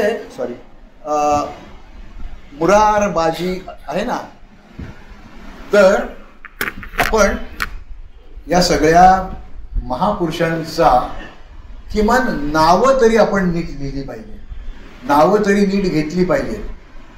या व्यक्तीचं नाव होतं मुरार, त्याच्या वडिलांचं नाव होतं बाजी, बाजीच्या वडिलांचं नाव पण मुरार होतं, कारण आजोबांचं नाव नातवाला ठेवायचं, तो जर दिवंगत झाले असेल तर ही पद्धत होती त्यावेळची. तो मुरार बाजी नाही आहे, तो मुरार बाजी देशपांडे आहे. हां, कारण त्यांचे वंशज माझ्या चांगले परिचयाचे आहेत. गेल्या वर्षी आम्ही रायगडावर त्या पोलिसांचा सत्कार केला आहे. ते त्यानं सगळी वंशावळ दाखवली. ते म्हणले हो बरोबर आहे, हे तुम्ही मुरारबाजी लिहू नका, तुम्ही मुरारबाजी MB. हां, तर ते मुरारबाजीचं ते शौर्य सगळं माहिती आपल्याला. आता 72 साली बहुधा, नक्की तारीख माहीत नाही आपल्याला, कागद नाही त्याचे उपलब्ध झाले, जो किल्ला आपण बांधला, ज्या किल्ल्यावर आपण 25 वर्ष राहिलो, त्या राजधानी राजगडावरनं महाराज नव्या किल्ल्यावर गेले, रायरीच्या किल्ल्यावर गेले. तिथे त्यांनी अनेक इमारती बांधून घेतलेल्या होत्या, अतिशय भक्कम असं. म्हणजे मी या परदेशी लोकांना ज्यावेळी किल्ले दाखवतो ना, त्यात त्यांना शिवाजी, तानाजी, रायबान काय सगळे एकच असतात. मी जसं इंग्लंडमध्ये गेल्यावर एडवर्ड काय जॉर्ज काय माझ्यासारखेच असतात ते, त्यांना ते नाही सांगत. ते ज्या वेळेला येतात त्यावेळेला बहुतेक वेळा ते राजस्थानातले किल्ले पाहून आलेले असतात. या व्हर्जिनिया पासने ती चूक केली होती. तर मी व्हर्जिनियाशी माझं एकदा भांडण पण झालं, रायगडावरच झालं होतं.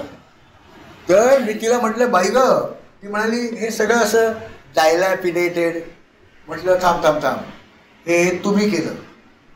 1818 मध्ये तुमच्या 10 मेला तुम्ही हा रायगड जिंकलात.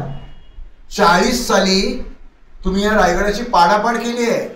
मुद्दाम ज्या वास्तू उभ्या आहेत त्या पाडायच्या, टाकी फोडायची, जायचे रस्ते उद्ध्वस्त करायचे. पण तुला मी जी गंमत दाखवली आहे इथे आत्तापर्यंत, ती राजस्थानातले किल्ले नाहीच आहेत. They are fortified palaces. ते राजमहाल आहेत, त्याच्या भोवती तटबंदी आहे. आमचे किल्ले हे फायटिंग फोर्ट्स आहेत, लढाऊ किल्ले आहेत. आता एखादा माणूस जर लढायात भाग घेत असेल तर त्याच्याच अंगावर जखमा मिळणार ना. आमचा एखादा बुरुज पडलेला आहे म्हणजे कोणाचा तरी शत्रूचा तोगळा त्याच्याला पडलेला आहे, मग तो पडका बुरुजच माझं अभिमानाचं ठिकाण आहे. या किल्ल्यांवर माझं एक शिवरायांचे दुर्ग विज्ञान आणि अथातो दुर्ग जिज्ञासा अशी 2 आणखीन पुस्तकं आहेत. त्याच्यामध्ये लढाऊ किल्ला म्हणजे काय, कोणत्या गोष्टी त्या बांधणीत असल्या की त्याला आपण लढाऊ किल्ला म्हणायचं. मला वाटतं मागच्या वेळेला मी त्याच विषयावर बहुतेक बोललो असेल, माझ्या लक्षात नाही आता मी काय बोललो होतो. पण काहीतरीच बोलत नाही मी, जे काय बोललो होतं ते आत्ता माझ्या लक्षात नाही. तर त्या शिवरायांच्या दुर्गविज्ञानामध्ये एखादा किल्ला अधिक चांगला लढाऊ कसा करायचा हे सगळं मी वर्णन करून सांगितलेलं आहे. ते व्याख्यान माझं पहिलं पुण्याच्या वसंत व्याख्यानमालेत झालं, मग पुणे विद्यापीठात झालं, मग बाईस मंडळात झालं, आणि मग अनेक ठिकाणी झालं. तर ते ताऊन सुळाकून घेतलेलं ते आहे, त्यामुळे ते खोटं नाही आहे काही. तर आमच्या किल्ल्यांवर ज्या वेळेला आम्ही जाऊ त्यावेळेला आम्हाला सांगता आलं पाहिजे या किल्ल्याचा दरवाजा इथेच का, या दरवाजाच्या पायऱ्या इथेच का, या दरवाजाच्या पायऱ्या अशाच का. हे सगळं शिवरायांचं दुर्गविज्ञानमध्ये मी सांगितलेलं आहे. बहुतेक तो विषय मी ते मांडलेला आहे केव्हा तरी. कदाचित आपण जे किल्ल्यांचं प्रदर्शन भरवलं होतं, बाबासाहेब अध्यक्ष होते आणि मी त्यांच्यासमोर मी बोलत होतो. म्हणजे मला हसू येत होतं, काय आहे बाबासाहेबांचं किती दुर्दैव की कोण मला त्यांच्यासमोर येऊन बोलत आहे. पण त्यावेळेला बहुतेक मी हा विषय डोंबिवलीत मांडला होता. तर त्या दुर्गकरणावर आता मी तो भाग मी बोलणार नाही आहे. रायगडावर शिवाजी महाराजांच्या आयुष्यातला अत्यंत महत्त्वाचा प्रसंग घडला, तो म्हणजे त्यांचा राजाभिषेक. शब्द बरोबर आहे, राजाभिषेक, राज्याभिषेक नाही. अभिषेक राज्याला झाला का राजाला झाला? राजाला झाला, मग तो राजाभिषेक आहे. राज्याला झाला असता तर तो राज्याभिषेक बरोबर आहे. चुकीच्या गोष्टी रूढ आहेत त्या आपण बदलल्या पाहिजेत आणि आपली भाषा जास्त अचूक केली पाहिजे. आपली टर्मिनॉलॉजी, आपले शब्द भांडार योग्य करून घ्यायला पाहिजे असं मला वाटतं. म्हणून मी राजाभिषेक असाच शब्द वापरतो. त्यावेळची जी काय तारीख होती त्या तारखेच्या वादात मी नंतर शेवटी बोलणार आहे, 1-2 मिनटं फक्त.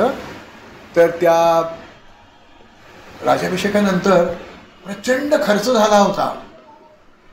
खर्च प्रजेवर कर लावून नाही वाढवायचा, शत्रूकडनं मिळवायचा.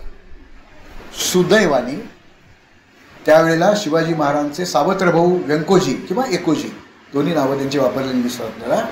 एकोजी राजे तंजावूरला होते आणि त्यांच्या दरबारात एक अत्यंत बुद्धिमान माणूस होता, रघुनाथ पंत. ते रघुनाथ पंत त्यांच्यावर रुसून शिवाजी महाराजांकडे आले आणि म्हणाले, महाराज एक गंमत तुम्हाला सांगतो. त्यावेळेचं राजकारण काय आहे हे दक्षिणेतलं आणि उत्तरेतलं त्या रघुनाथ पंतांनी महाराजांना सांगितलं. त्यावेळेला महाराज साताऱ्याच्या किल्ल्यावर आजारी होते, ताप होता, 6वा महिना साताऱ्याच्या किल्ल्यावर ते होते. तिथे रघुनाथ पंत जाऊन भेटलेले आहेत, नोंदी आहेत त्याच्या, म्हणून मी नक्की सांगू शकतो.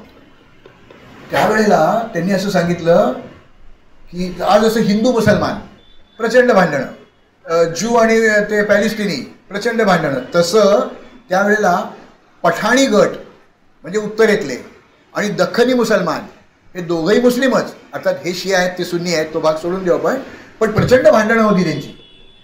त्यावेळेला त्यांनी असं सांगितलं की औरंगजेबाची मोहीम काबूल कंदहारकडे चालू आहे.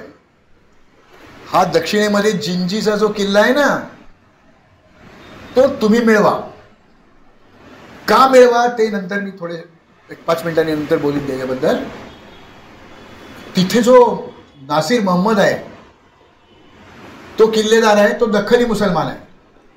त्या आदिलशाहीमध्ये बहलोल खान, ते प्रतापराव गुजराचा तो बहलोल खान, तर बहलोल खान पठाण म्हणजे उत्तरी, तो वजीर झाला होता आणि त्यांनी एक लोधी या नावाचा एक सरदार हा जिंजी ताब्यात घेण्यासाठी पाठवला होता.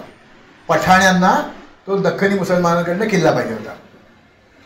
तर नासिर खान काही द्यायला तयार नव्हता, कारण हे आपल्या पायावर धोंड पाडून घेतल्यासारखं आहे. ते म्हटलं आपण आता तिकडे गेलो ना तो पैशाचा लालचावलेला आहे, आपण त्याला पैसे देऊन घेऊ ना किल्ला जिंजीचा, तुम्ही या इकडे. त्याच्या आधी तुम्ही एक गंमत करा. तर तानाशाह आहे ना, कुतुबशाह, तो त्या मूळच्या कुतुबशाहचा जावई आहे. बाकीच्यांसारखा तो हरामखोर नव्हता, पण चांगला होता जावई. तिथे ते पुत्र परंपरा खंडित झाली म्हणून तो कुतुबशाहला आला होता, तानाशाह. त्याचे पदरी जे 2 दिव्य हिरे आहेत, एक आहे मादण्णा, तो त्यांचा वजीर आहे, आणि त्याचा भाऊ आकण्णा, हे आपल्या बाजूने येऊ शकतील. मी करतो खटपट. मोरोपंत पिंगळ्यांचे ते नातेवाईक, त्यांचं आकण्णा मादण्यांचं आडनाव पिंगळी होतं आणि मोरोपंत हे आहेत कर्नाटकातलेच, त्यांचंही आडनाव पिंगळे होतं. इकडे आल्यावर ते पिंगळे झालं. जसं मल्हारगडचे जसे पानसी, त्यांचं आपल्याकडे पानसे झालं, तसं ती नाव थोडा बदल होतो. या आकण्णा मादण्यांचं आणि मोरोपंतांचं जुळवता येईल. कुतुबशाहकडनं रोज 1 लाख रुपये आपल्या स्वारीसाठी मिळवता येतील आणि सैन्य पण देईल तो. अट एवढीच की त्याच्या ताब्यातला मुलूक नाही आपण जिंकायचा. हे खालचे जे नायक आहेत, मदुरेचे नायक आहेत, तंजावरचे नायक आहेत, त्या लोकांकडनं किल्ले जिंकून घ्यायचे आणि एक पूर्ण पट्टा असा चिंजीपर्यंत आपण निर्माण करायचा. का कशाला ते परत 2 मिनिटांनी सांगतो तुम्हाला. हा जिंजीचा किल्ला परत नाही मिळणार आपल्याला, कारण तो बहलोल खान तो किल्ला घ्यायच्या मागे लागलेला आहे. तर तुम्ही या इकडे, आपण ते करू सगळं राजकारण. खर्च झाला होता, पैसे मिळवायला पाहिजे होते. आणखी एक गंमत म्हणजे मगाशी मी जे सांगितलं, पश्चिम किनाऱ्यावरची ही जी आंतरराष्ट्रीय बंदरं आहेत, ही बंदरं महाराजांच्या ताब्यात आली होती आणि तिथे व्यापार सगळ्यात मोठा व्यापार कुठला होता? घोड्यांचा व्यापार. आपण जरी त्याला अरबी घोडे म्हणत असलो तरी ते अरबस्थानात येत नव्हते, ते इराक आणि इराणच्या काही भागात नाही आपल्याकडे यायचे आणि ते जहाजातनं आणले जायचे आणि भडोच, सोपारा, शुरपारक, कल्याण, हे चौल म्हणजे रेवदंडा आणि हे खालची मगाशी सांगितली 3 बंदरं, या बंदरात तो उतरायचा माल.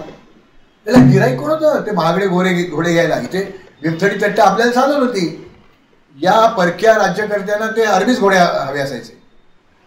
ते इतके शहाणे होते हे इराणी, ते घोडे खच्ची करून इकडे पाठवायचे. त्यांच्यापासून नवीन ब्रीड इथे होत नव्हतं, त्यामुळे व्यापार दरवर्षी चालू. आणि याला गिऱ्हाईक कोण? हा विजापूरचा आदिलशाह. आता विजापूरच्या आदिलशाहीचं ते गठडीच बांधलेलं होतं.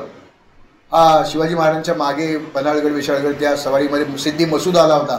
तो सिद्धी मसूद त्यावेळेला विजापूरचा वजीर होता, पंतप्रधान होता. तो गप्प बसला होता. त्याच्या राज्यातनं जरी महाराज गेले खाली तरी काही वळवळ केली नाही. आणि महाराज आले, ते पेडापोलमला होते. या सगळ्या भागात मी हिंडलो आहे, त्यामुळे ती गावं सगळं माझ्या डोळ्यापुढे येतं. तर पेडापोलमला असताना त्यांनी जो माणूस इथे पाठवला होता, त्यांनी त्या नसीर खानाला बोलवून घेतलं. आम्ही तुला पैसे देतो, किती पाहिजेत? म्हटलं 50,000 होल. म्हणजे त्यावेळेचे किती 3.5 पट करायला लागतील. 1.5-1.2 लाख रुपये.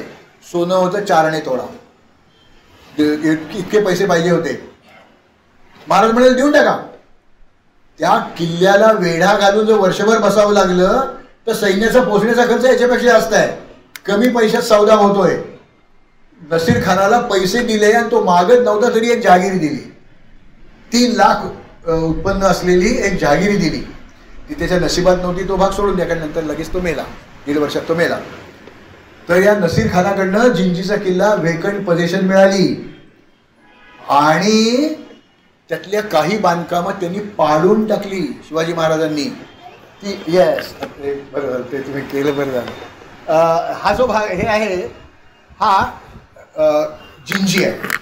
जिंजी असा किल्ला जगात अस्तित्वात नाही. जिंजी हा दुर्गपुंज आहे. म्हणजे एक मध्यवर्ती किल्ला आणि त्याच्या भोवती छोटे छोटे उपदुर्ग. इथे 3 किंवा मोगली अकबराप्रमाणे 6 किल्ले त्याच्यात आहेत. त्या सगळ्याला एक तटबंदी आहे. त्या सगळ्याला म्हणायचं जिंजी. आणि या जिंजीमध्ये जे काही महत्त्वाच्या जागा आहेत, हा एक कृष्णगिरी नावाचा किल्ला आहे. हा राजगिरी अफलातून किल्ला आहे. म्हणजे मी आत्ता जानेवारीच्याच पहिल्या आठवड्यात तिथे हिंडत होतो. तर हा राजगिरी, या इकडे चंद्रायण दुर्ग, हा चिक्किनी दुर्ग किंवा चननगड असं त्याचं नाव आहे, आणि अलमदद, हे असं सगळं मिळून त्याचं काहींच्या मते 13, काहींच्या मते 23 किलोमीटर एवढं त्याचा जिंजी किल्ल्याच्या तटबंदीचा विस्तार आहे. म्हणजे इथे उभं राहून चालायला सुरुवात केली की तेवढे किलोमीटर चालल्यावर आपण परत त्या जागी येऊ. याचं राजगिरी किल्ल्याचं जे प्रवेशद्वार आहे ना, हे जे दार आहे हे अली मदद आहे. या इथनं आत गेलं, हा इनर फोर्ट. हे दार एक माझ्याकडे खूप दुर्मिळ पुस्तकं आहेत किल्ल्यांवरची, अर्थात सर सिडने टॉय, या टॉयची 3 पुस्तकं माझ्या संग्रहात आहेत. एक आहे स्ट्रॉंगहोल्ड्स ऑफ इंडिया, दुसरं फोर्टिफाईड सिटीज ऑफ इंडिया आणि हिस्ट्री ऑफ फोर्टिफिकेशन. आता ती हिस्ट्री ऑफ फोर्टिफिकेशन त्यांनी युरोपियन किल्ल्यांच्या संदर्भात लिहिलं. पण त्यातल्या स्ट्रॉंगहोल्ड्स ऑफ इंडियामध्ये या दरवाजाचा क्रॉस सेक्शनल व्ह्यू तो तिथे दिला आहे. आणि त्यातले जे बार्बिकन्स आहेत हे अगदी शिवनिर्मित आहेत, याच्याबद्दल काही शंका नाही. त्या बांधकामासाठी वापरलेल्या दगडांचा आकार आणि जिंजीवरच्या बाकीच्या दगडांचा आकार वेगळा आहे. याची रचना या शिवरायांचे दुर्गविज्ञानमध्ये मी ती रचना दिली आहे. आता पुढच्या आवृत्तीमध्ये या जिंजीच्या या दाराचा पण मी हे घालणार आहे. 6 वेळेला तुम्ही उलटं सुलटं वळल्याशिवाय तुम्हाला किल्ल्यात जाताच येत नाही. आणि ज्यावेळी तुम्ही उलटं सुलटं वळता त्यावेळी तुमची पाठ वरच्या मावळ्यांकडे जाईल. त्याच्यावर भाले, बाण, त्यावेळी ठासणीच्या बंदुका होत्या, दगड इथे आणि तिथे. दगडांना तोटा नाही, मी खऱ्या दगडांबद्दल बोलतो. तर ते एवढा दगड वरनं जर मारला, पण त्यावेळेला खेळ देखील लगोऱ्या, गोटी, भोवरे म्हणजे नेमबाजीचेच खेळ होते. त्यामुळे नेमबाजी बरोबर येत होती त्या लोकांना. तर त्या तटाची उंची अशी आहे की खालच्या माणसाला माणूस दिसणारच नाही वर. कारण तो जसा तिरका तट असेल तसा आहे, देवगिरीच्या किल्ला नाही तसा आहे. तर इथे माणूस जर उभा असेल तर हा माणूस दिसत नाही, पण या माणसाला तो दिसतो. आणि तिथे खाली दगड घातलेले असतात वेडे वाकडे. म्हणजे खाली बघून ते दगड चुकवत जायचं का वरनं येणारे दगड चुकवत जायचं हा प्रश्न पडतो. ही सगळी शिवाजी महाराजांच्या ट्रिक्स या जिंजीच्या, या राजगिरीच्या किंवा जिंजीच्या मुख्य किल्ल्याच्या प्रवेशद्वाराशी आपल्याला बघायला मिळतात. हां, तर मी खूप डिटूर झालो, पण ते जिंजी त्यांच्या ताब्यात आला. वेलोरचा किल्ला मी जे काही भुईकोट पाहिले त्यातला कोहिनूर म्हणजे वेलोरचा किल्ला. प्रचंड मोठा खंदक, दुहेरी तटबंदी. काय दुहेरी तटबंदी अनेक किल्ल्याला असते. 20 मीटर रुंदीची तटबंदी, मी चुकत नाहीये. 60 फूट रुंदीची तटबंदी त्या वेलोरच्या किल्ल्याला आहे. त्या वेलोरच्या खंदकामध्ये मगरी सुसरी सोडल्याचे नोंदी आपल्याला मिळतात. म्हणजे सभासद कृष्णाजी आनंद सभासद त्याच्या बकरीमध्ये म्हणतो, जिंजी हे तो महास्थळ आणि तो कसं जिंकून घेणं अवघड आहे, ही तर तख्ताची जागा असं ते म्हणतात. तर हा नकाशा अत्यंत महत्त्वाचा आहे. ज्यांना शिवकालीन इतिहास समजावून घ्यायचा आहे, शिवरायांचं दुर्गकरण समजावून घ्यायचं आहे, त्यांना हा नकाशा अत्यंत मार्गदर्शक आहे. हा महाराष्ट्र, हा काही भाग आदिलशाहीच्या ह्याच्यातला, काही कुतुबशाहच्या सरहद्दीजवळचा, आणि हे इथे या इथे जिंजी दिसतोय, हा वेलोरचा किल्ला आहे. या इथे बाकी चित्रदुर्ग आहे, शिवदुर्ग आहे, बरेच बरेच बारके बारके किल्ले आहेत. तर शिवाजी महाराजांना रघुनाथ पंतांनी जेव्हा पटवून दिलं की जिंजी तुमच्याकडे का हवा, ते याच्यासाठी दिल्ली आग्रा, राजगड रायगड आणि जिंजी वेल्लोर ही प्रत्येक वेळा 2-2 ठिकाणी दिसतात घेतोय, कारण कधी कधी महाराज इकडे असतील, कधी तिकडे असतील, किंवा असं होऊ शकतं. तर दिल्ली आग्रा ते राजगड रायगड हे साधारणतः 1800-2000 किलोमीटरचं अंतर आहे. राजगड रायगड ते जिंजी म्हणजे ही पुदुच्चेरी म्हणजे पॉंडिचेरी, हे इथे पॉंडिचेरी आहे. तर त्याच्यापासून जिंजी जवळ आहे.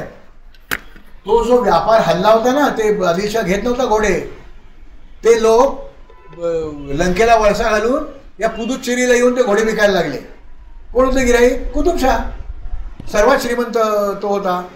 तो आणि तिथले मदुरेचा नाईक, तंजावरचा नाईक हे ते घोडे विकत घ्यायचे. तर महाराज म्हणाले, तुम्ही समुद्रात जाता का? मी येतोच तिथे. त्याही व्यापारावर मला ताबा मिळवायचा आहे, म्हणूनही ते जिंजीला गेले. हे रघुनाथ पंतांनी सगळं पटवून दिलं त्यांना, पटलं त्यांना. दुसऱ्याचं पटणं अवघड असतं, तर हे पटवून दिलं. त्या व्यापारावरचा ताबा निर्माण झालाच.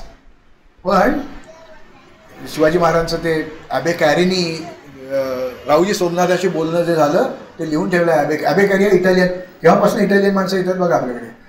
तर म्हणजे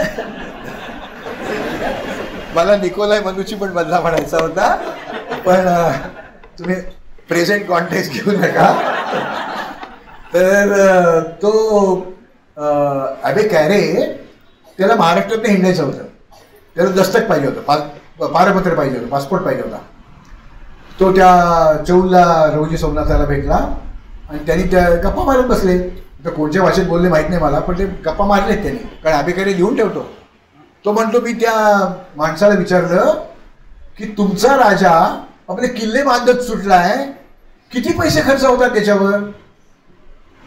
तो म्हणाला, हाच म्हणजे राऊजी सोमनाथ म्हणाला, मी रायगडावर शिवाजी महाराजांना हाच प्रश्न विचारला होता, किती पैसे खर्च होत आहेत त्याच्यावर?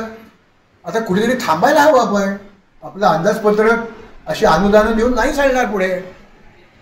तर ते म्हणाले, महाराज मला असं म्हणाले, म्हणजे राऊजी सोमनाथाला, ते राऊजी सोमनाथ ॲबे कॅरेला सांगतोय. ॲबे कॅरेने लिहिलंय तसं, ते इटालियन भाषेत लिहिलंय, त्याचं इंग्रजी भाषांतर वाचून मी तुम्हाला सांगतोय. ते असं म्हणाले की आता हे जे मी भाषांतर वाचलं ते मराठीतलं, जुन्या मराठीतलं आहे. एक ना एक दिवस आलमगिरास दक्षिणेत उतरावेच लागेल. मी माझे किल्ले एवढे बळकट केलेले आहेत, एक एक किल्ला एक एक वरूस भांडवला तर अवघड राज्य घेण्यास आलमगिरास 350 वर्षाची उमर पाहिजे. केवढा आत्मविश्वास आहे. आणि हे खरं घडलं. राजाराम आणि राजा महाराजांच्या नंतर ताराराणी यांनी हे लढवले किल्ले. तो रामशेजचा किल्ला 5.5 वर्ष, हा जिंजीचा किल्ला 8 वर्ष हे लढवले. एक एक किल्ला एक एक वरूस ते लांबच राहिलं. हे 2-4 किल्ले असे अनेक. आणि त्या ताराबाई प्रचंड बुद्धिमान बाई असली पाहिजे. सगळ्या बायका बुद्धिमानच असतात, पण तर त्या आणि त्यांचं ऐकायचं असतं. तर त्या ताराराणींनी सांगितलं, आपल्यावर परचक्र आलेला आहे. हा प्रचंड श्रीमंत आणि सामर्थ्यवान मोगल बादशाह आपल्याकडे आलाय. आपण आपले किल्ले विकायला काढायचे. साधारणतः मार्च एप्रिल पर्यंत किल्ला लढवायचा तुमच्या किल्ल्याला वेढा पडला की. नंतर बोलणी सुरू करायची, वाटाघाटी. म्हणजे वाटा आपला घाटा त्यांचा, किती पैसे देतोस, कुठेतरी सौदा तुटतोच, किल्ला देऊन टाकायचा. आता किल्ला मोगलांचा झाला. काय पडलेलं आहे ते बांधून काढलं, धान्य संपलंय धान्य भरलं, गुरांसाठी वैरण पाहिजे ती भरली, विजयादशमी आली, हर हर महादेव करत जायचं, तोच किल्ला परत जिंकून परत किल्ला तो पुढच्या वर्षी विकायचा. बायका किती बुद्धिमान असतात आणि घासाघीस कशी करतात हे ताराराणीच सगळं मॉडेल सध्या वापरलं जात असेल. तर तो खूपच लांबचा विषय झाला, पण मी इथेच परत येतो. तर एक ना एक दिवस आलमगीर दक्षिणेत आला की आपल्याला थोडी माघार घ्यावी लागेल. तो 2 पावलं पुढे आला, आपण 4 पावलं मागे जाऊ. असं कुठपर्यंत जाऊ? विजापूरची सरहद आली की आपल्याला तिकडनं आपले सँडविच होईल. नाही, एक माघार टापू निर्माण करायचा, ज्याला मिलिटरीच्या भाषेमध्ये स्ट्रॅटेजिक डेफ्थ असा शब्द वापरला जातो. तो निर्माण करायचा माघार टापू. आणि आता इथे दिल्ली आग्रा दिसत नाही आहे, पण या इकडे कुठेतरी दिल्ली आग्रा, तिथनं हे राजगड रायगड हे आले होते महाराज इकडे. महाराज म्हणजे आलमगीर औरंगजेब. इथे लढाया चालल्या होत्या. राजाराम शिवाजी महाराजांचा मुलगाच आहे, ते जिंजीला आले. आता ही सप्लाय लाईन, रसद पुरवठाची जी साखळी असते, ही 4000 किलोमीटरची झाली. महाराष्ट्रापर्यंत 2000 आणि आणखी 2000. एवढी लाईन इंटॅक्ट, मी मंग्लिशमध्ये बोलतो थोडं इंटॅक्ट ठेवणं अवघड आहे. ताराराणींनी दुसरा सल्ला दिला. कोणाकोणाला? संताजी घोरपडे, धनाजी जाधव, त्यानंतर नावजी बलकवडे त्यांचा मुलगा, त्यानंतर हे रामचंद्र पंत अमात्य, शंकराजी नारायण सचिव, या सगळ्या बुजुर्गांना सांगितलं या सप्लाय लाईनवर हल्ला करायचा. तुम्हाला काय पाहिजेत? पैसे, खजिना जाईल त्या दिवशी हल्ला करायचा. तुम्हाला काय पाहिजे? शस्त्र असतील त्या दिवशी हल्ला करायचा. हे सगळं आपल्यासाठीच येत आहे हो. हे तिकडे जिंजीपर्यंत नाही पोहोचू द्यायचं. जिंजीचा वेढा तो इतिकत खान, म्हणजे रायगड जिंकल्यामुळे त्याला औरंगजेबाने झुल्फिकार खान असं किताब दिला. नंतर जिंजी जिंकल्यावर त्याला नुसरत जंग असा किताब दिला. हे किताब ठीक आहे, पण 8 वर्ष तर सप्लायच यायचं नाही हो. 2 वेळेला हा इतिकत खान म्हणजे झुल्फिकार खान हा वेढा उठवून वांदिवसला जाऊन राहिलाय. दरम्यान राजाराम महाराज इकडे समुद्र स्नान पण करून आले पुडुचेरीला जाऊन. म्हणजे ही सप्लाय लाईन फार थिन झाल्यामुळे त्यांना पुरवठा होत नव्हता मालाचा, पैशाचा, औषधांचा, शस्त्रांचा. हे सगळे मगाशी सांगितले हे दैत्य लुटून घेत होते आणि खाली जातच नव्हतं.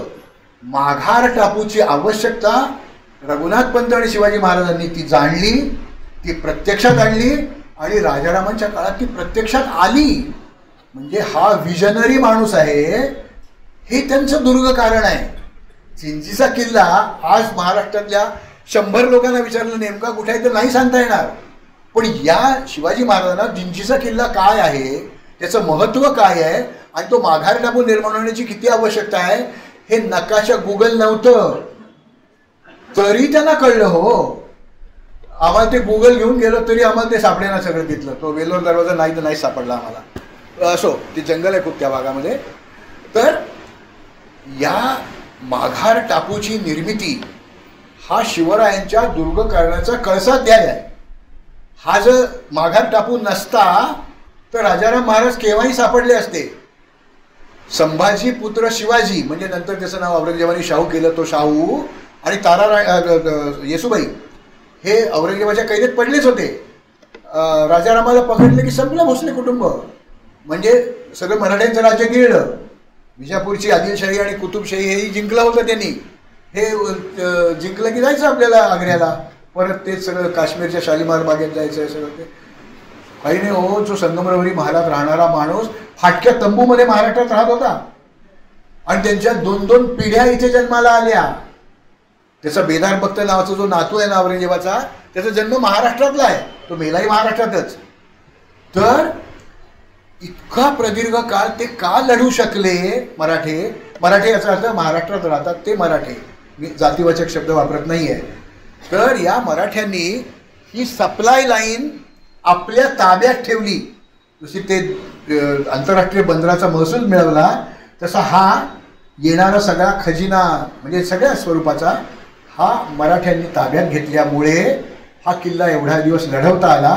औरंगजेब दमायला आला हो. 82 वर्षाचा होता तो औरंगजेब त्यावेळेला, तरी लढत होता.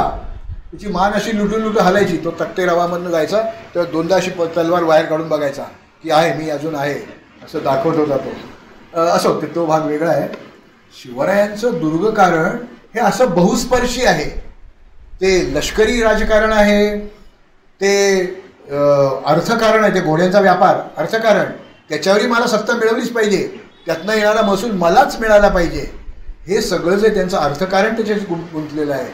आणि हे सगळं कुठे ना कुठेतरी किल्ल्याशी गुंतलेलं आहे. म्हणून मी या सगळ्याला शिवरायांचं दुर्गकारण असं म्हणतो. मला वाटतं तुम्ही पुण्यात नाही होते टाळ्या वाजवतात लोक आणि तुम्ही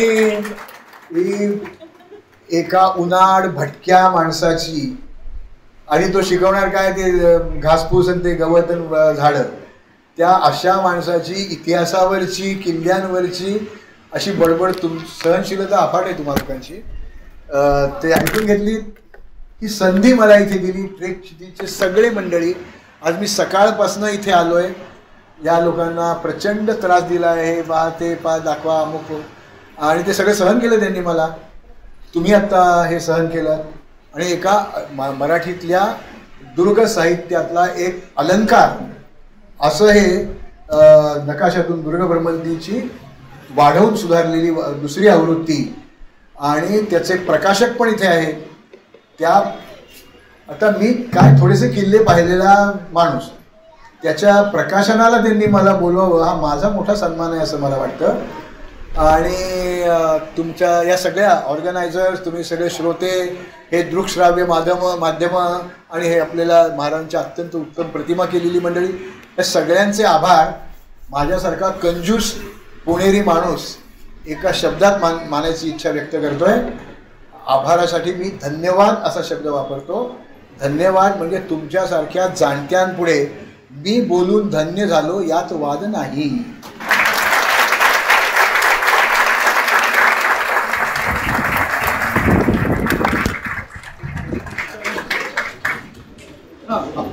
घाणेकर सरांचे खूप खूप आभार की त्यांनी शिवाजी महाराजांचे दुर्गकारण हा विषय एवढ्या हलक्या फुलक्या शब्दात आम्हा समोर मांडला.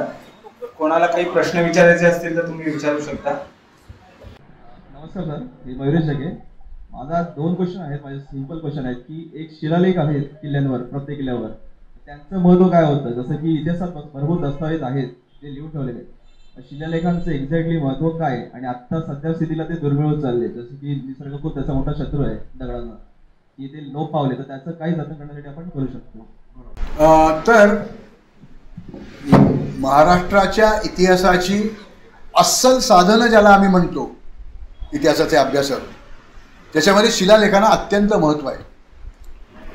रायगडावर तुम्ही जर कधी गेलात, त्या वाडेश्वर मंदिर, ज्याला आर्किओलॉजीने आता जगदीश्वर मंदिर असं त्याचं बारसं केलं आहे, त्या वाडेश्वर मंदिराच्या मुख्य प्रवेशद्वारावर बाहेर एक शिलालेख आहे 8 ओळींचा, आणि 2 संस्कृत श्लोकांचा तो शिलालेख आहे.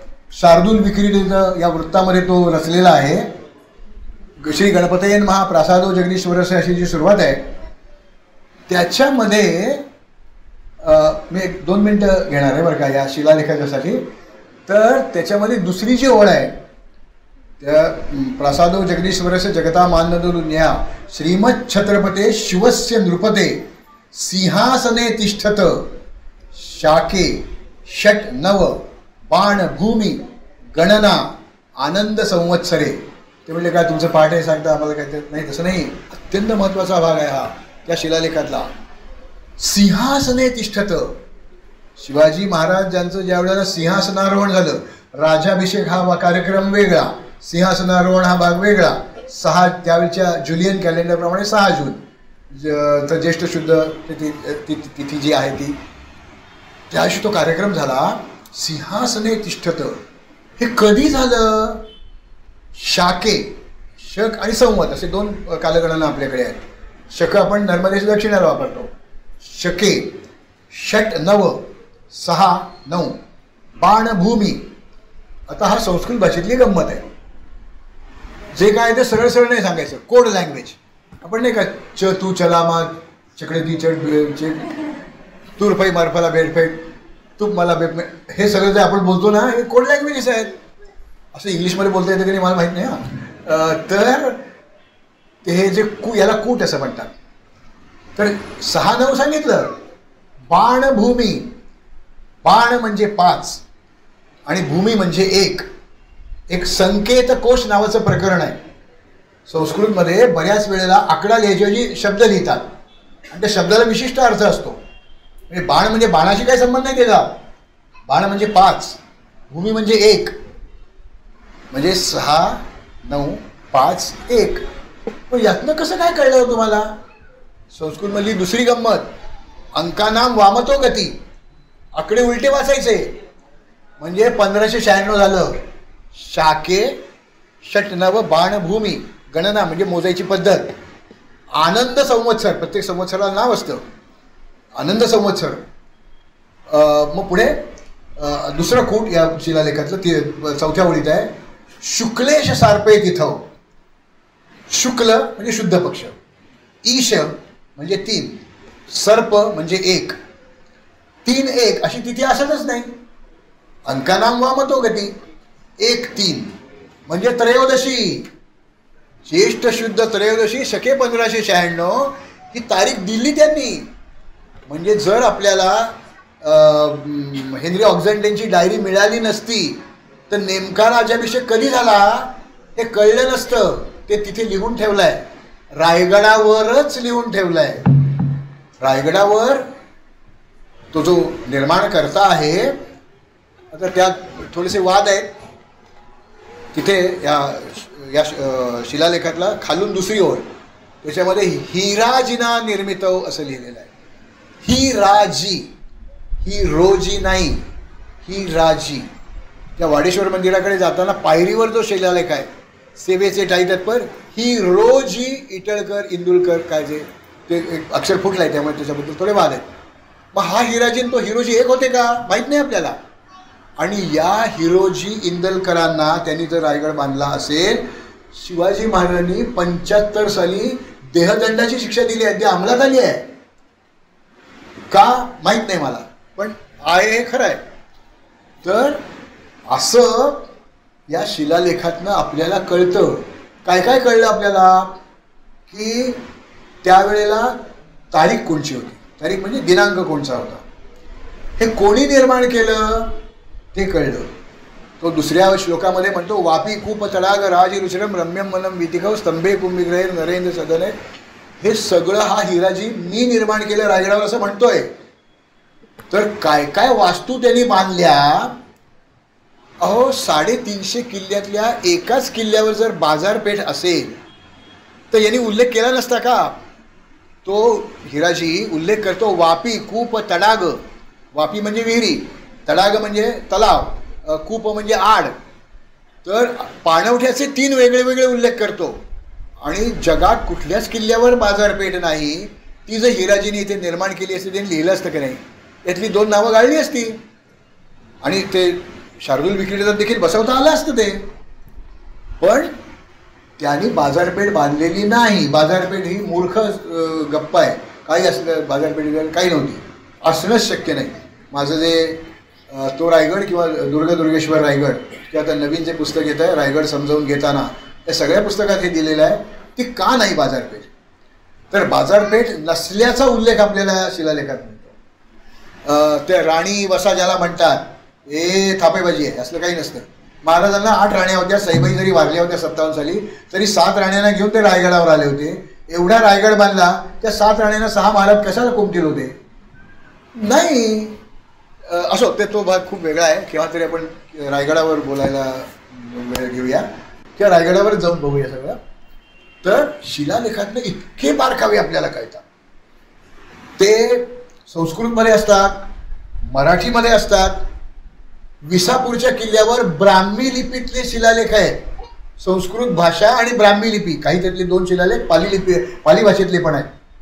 म्हणजे वेगवेगळ्या भाषा, वेगवेगळ्या लिप्या आणि वेगवेगळी कालगणना ही जर आपल्याला समजावून घ्यायची असेल तर शिलालेखांसारखं अस्सल साधन नाही. कागद बनावट होऊ शकतो, शिलालेख बनावट नसतात. माझ्या दुर्गेश्वर रायगडमध्ये मी त्या पुस्तकामध्ये मी लिहिलं आहे 1977-78 पर्यंत शिवाजी महाराजांनी ज्या रायरीचा रायगड केला होता त्याचं नाव औरंगजेबाने बदलून इस्लामगड केलं होतं. त्याचा शिलालेख पाचाडच्या कोटावर बसवला होता, कारण पाचाड ही रायगडाची माची आहे, त्यामुळे तिथे किल्ल्यावर तो बसवला तर काहीच चुकीचं नव्हतं.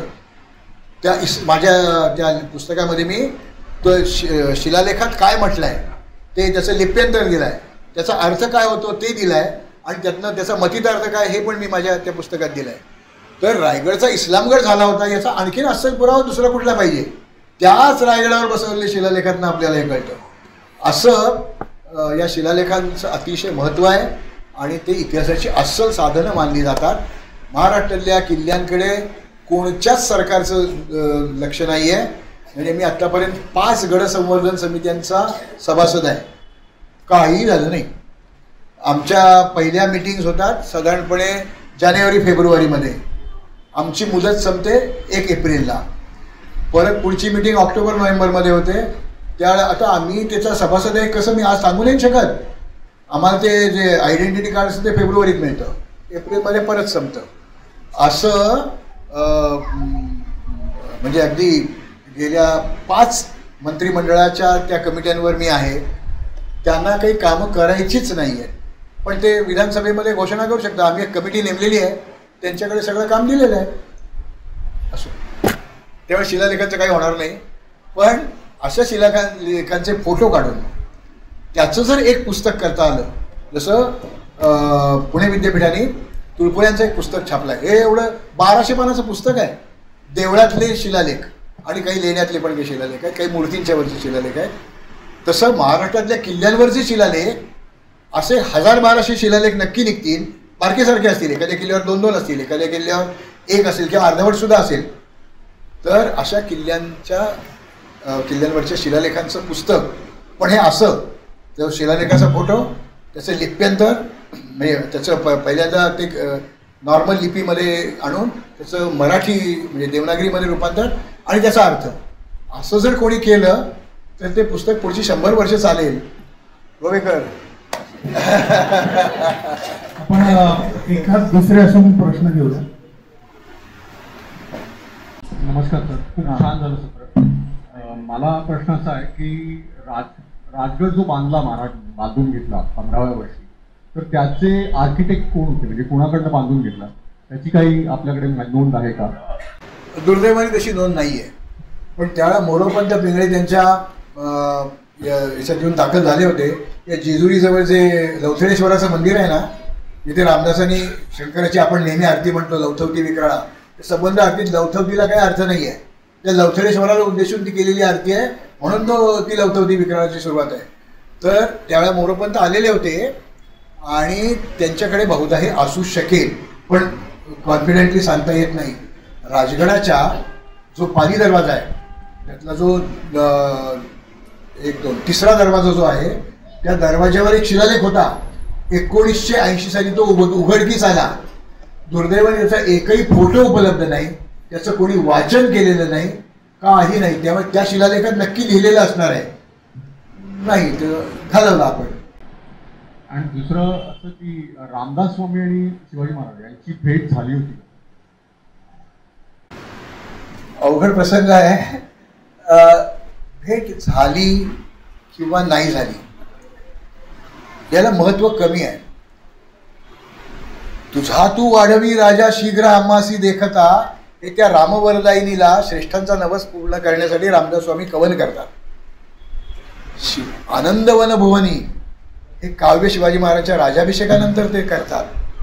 74 सालानंतर 75 साली हे बैरागी संन्यासी शिवाजी महाराज त्यावेळच्या संत मंडळातल्या फक्त रामदासांना माझ्या एका किल्ल्यावर येऊन राहा, सांगोशी काटकर त्यावेळेला किल्लेदार होता, त्याला सांगितलं की ते गोसावी येतील, ते राहतील तेवढे दिवस राहू देणे, निघून गेले ते निघून जाऊ दे, त्यांना अडवायचं नाही. आणि त्या महिपतगड आणि हा परळीचा किल्ला, हे 2 किल्ले तुम्हाला योग्य वाटत आहेत का बघा. रामदासांनी सज्जन परळीच्या किल्ल्यावर वास्तव्य केलं, तो सज्जनगड झाला. शिवाजी महाराजांच्या मृत्यूनंतर वर्ष 1.5 वर्षामध्ये रामदास स्वामींचंही निधन झालं वयाच्या 81 वर्षी. संभाजीराजे छत्रपती झालेले होते, ते सज्जनगडावर आले आणि ती जी समाधी आहे ती संभाजीराजांनी बांधून घेतली आहे. असं अगत्य कोणीतरी भुरट्या माणसाला दिलं जाईल का, हा माझा एक शंका आहे. एखादा माणूस त्यांची भेट न होता एवढं काव्य लिहिल का हो? म्हणजे मी ते माझ्या नित्य पठणातलं ते आनंद भुवन हे काव्य आहे, किंवा त्यांची जी समर्थांनी शिवस्तुती जी केलेली आहे ती माझी पाठ आहे. तर परिचित नसेल त्या माणसावर एवढं नाही लिहिता येणार हो. त्यामुळे बहुधा भेट झाली असावी, आणि झाली असली नसली तरी एवढा आदर त्याला त्या घराण्यात होता हे खूप महत्वाचं आहे. तुम्ही आता म्हटलं की दुर्ग संवर्धनाच्या समितीचा आहे त्याच्यामध्ये सहभाग आहे, तर तुमच्या दृष्टिकोनातून जे दुर्गकारण महाराजांचं आहे त्याला आजच्या समाजकारणाशी आणि अर्थकारणाशी कशा पद्धतीने जोडता येईल, तुमची त्या बाबतीतली विजन काय? मला विजन नाही आहे, पण थोडंसं सांगता येईल की पहिली गोष्ट, आपण या सगळ्या किल्ल्यांची व्यवस्था वारा वादळ ऊन पाऊस आणि पुरातत्व खात्याकडे दिली आहे. तर त्यांचा जो काही बट्ट्याबळ व्हायचा तो होतोच आहे. पुरातत्व खातं म्हणजे archaeology. Archaeology goes in thousands of years. Rakhigarhi, Mohenjodaro, Harappa, Lothal ही जी प्राचीन ठिकाणं आहेत कित्येक हजार वर्षापूर्वीची, त्याच्या संबंधी तो वारसा जतन करणं, त्याचा अभ्यास करणं, ते टिकवणं हे आर्किओलॉजीचं काम आहे. ही सगळी किल्ले आणि मंदिरं लेणी ही काही शतकांची आहे, म्हणजे अलीकडचं आहे प्रकरण, मेडिवल पिरियडमधलं आहे, ऐतिहासिक काळातलं आहे. तर ज्या आर्किओलॉजीचे नियम या ऐतिहासिक, म्हणजे बॉटनीच्या माणसांनी जुलैचं हेड ऑफ द डिपार्टमेंट होणं चांगलं आहे का? तर नाही ना. तसं पुरातत्व खात्याला त्यातलं काही कळतच नाही, कारण त्यांचा तो त्यांचा विषयच नाही, तो आवाकाच नाही त्यांचा. त्यासाठी historical monument survey of Maharashtra असं निर्माण करायला पाहिजे, त्यांच्याकडे ही सगळं दिलं पाहिजे. आणि त्यात काम करणारे जे कोण मंत्री संत्री असतील, नोकरशाह असतील, त्यांना त्यात रस असला पाहिजे. तुम्ही टिपू सुलतानाचं थडगं जाऊन पाहिलं, 2.5-3 एकर लॉन्स आहेत. त्याच्या लॉन्स सेपरेट करणारी जी कुंपणं आहेत ती गुलाबाची कुंपणं आहेत. तो देशपुरव्या आहे आणि हे शककर्ते युगपुरुष आहेत.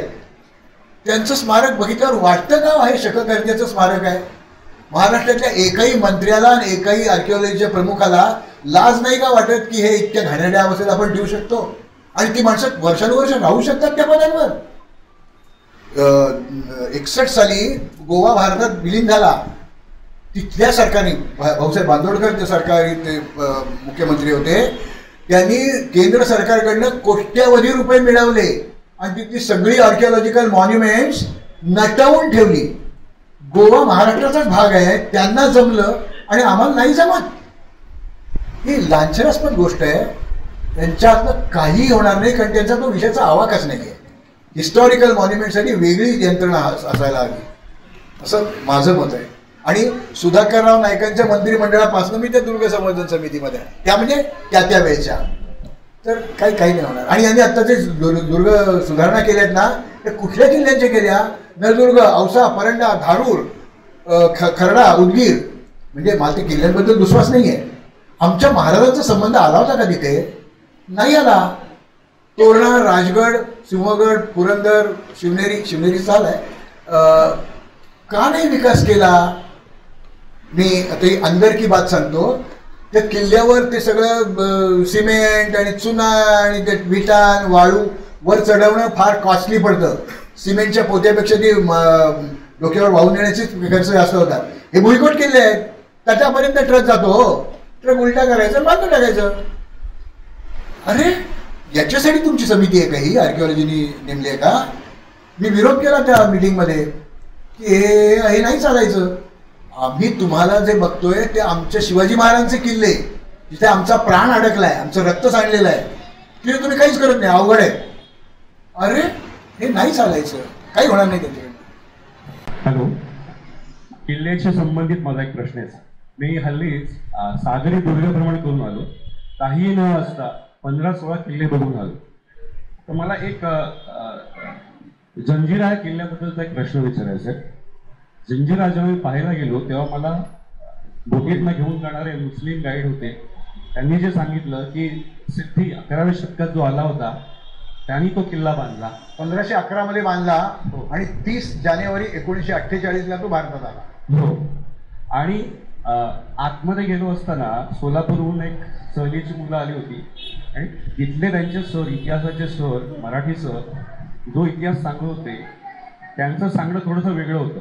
ते म्हणाले की सिद्धी हा किल्ला बांधला हे खरं आहे, पण त्या किल्ल्याचा बेस पोर्तुगीजांनी केला होता, त्याची प्रीत पोर्तुगीजांनी केली होती. आता मला ह्या संदर्भातला दुसरा प्रश्न विचारायचा आहे. त्या जंजिऱ्याच्या समोर एक किल्ला आहे जो मुरुडच्या समोर आहे, कासा, प्रदुर्ग, पद्मदुर्ग, कासा. कासा कासा कासा त्या कासाची योजना अशी होती की संभाजी महाराजांनी अशी योजना केली होती की तो एवढा उंच बांधायचा की वर्ण मारा करून जंजिरा उद्ध्वस्त करायचा.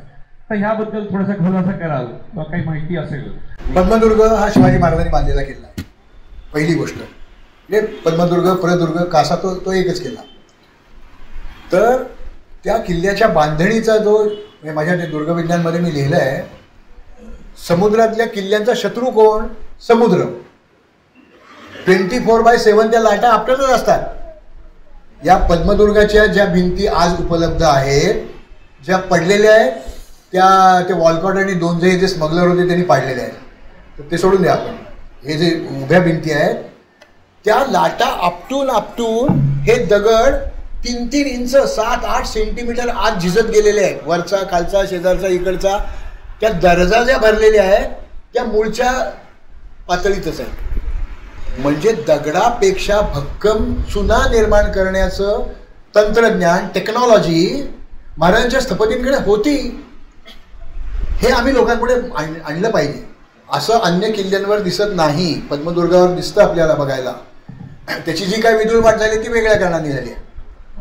त्यावेळेच्या तोफांचे, म्हणजे मराठ्यांकडे असलेल्या तोफांचा पल्ला पद्मदुर्ग ते जंजिरा नव्हता. त्यामुळे ते बेसलेस विधान आहे. पण राम पाटील याचा किल्ला, लाकडाने बांधलेला किल्ला, लाकडी किल्ला काष्ठदुर्ग हा तिथे होता. तो नंतरच्या सिद्धींनी पाडून तिथे दगडी किल्ला बांधून घेतला. तो जजिरे मेहरू, म्हणजे आपण ज्याला जंजिरा म्हणतो तो. आणि तो अजिंक्य किल्ला आहे. 1511 ते 1948 एकदाही कोणालाही तो किल्ला जिंकता आला नाही. शिवाजी महाराजांना आला नाही, संभाजीराजांना आला नाही, नाना फडणवीसाला आला नाही, बाजीराव नाही, नानासाहेब म्हणजे बाजीरावांचा मुलगा. कोणालाही तो किल्ला कधीही जिंकून घेता आला नाही. अभेद्य किल्ला आहे. अशी एक मीथ आहे, ती काय खरी धरायची नाही. शेवटचा प्रश्न आहे की जंजिरा जसा बांधला गेला, जो अभेद्य राहिला, त्याची कारण त्या स्ट्रक्चरमध्ये. मी जे आता जे पाहून आलो, मी असं बघितलं की सुवर्णदुर्ग किंवा आपला सिंधुदुर्ग याची रचना पण तशीच आहे. समोर तिथं दरवाजा दिसतच नाही, मुख्य प्रवेशद्वार दिसत नाही. तर जंजिरा हा एक टेम्पलेट किंवा एक असं रोल मॉडेल होतं या सगळ्या सुवर्णदुर्गांसाठी.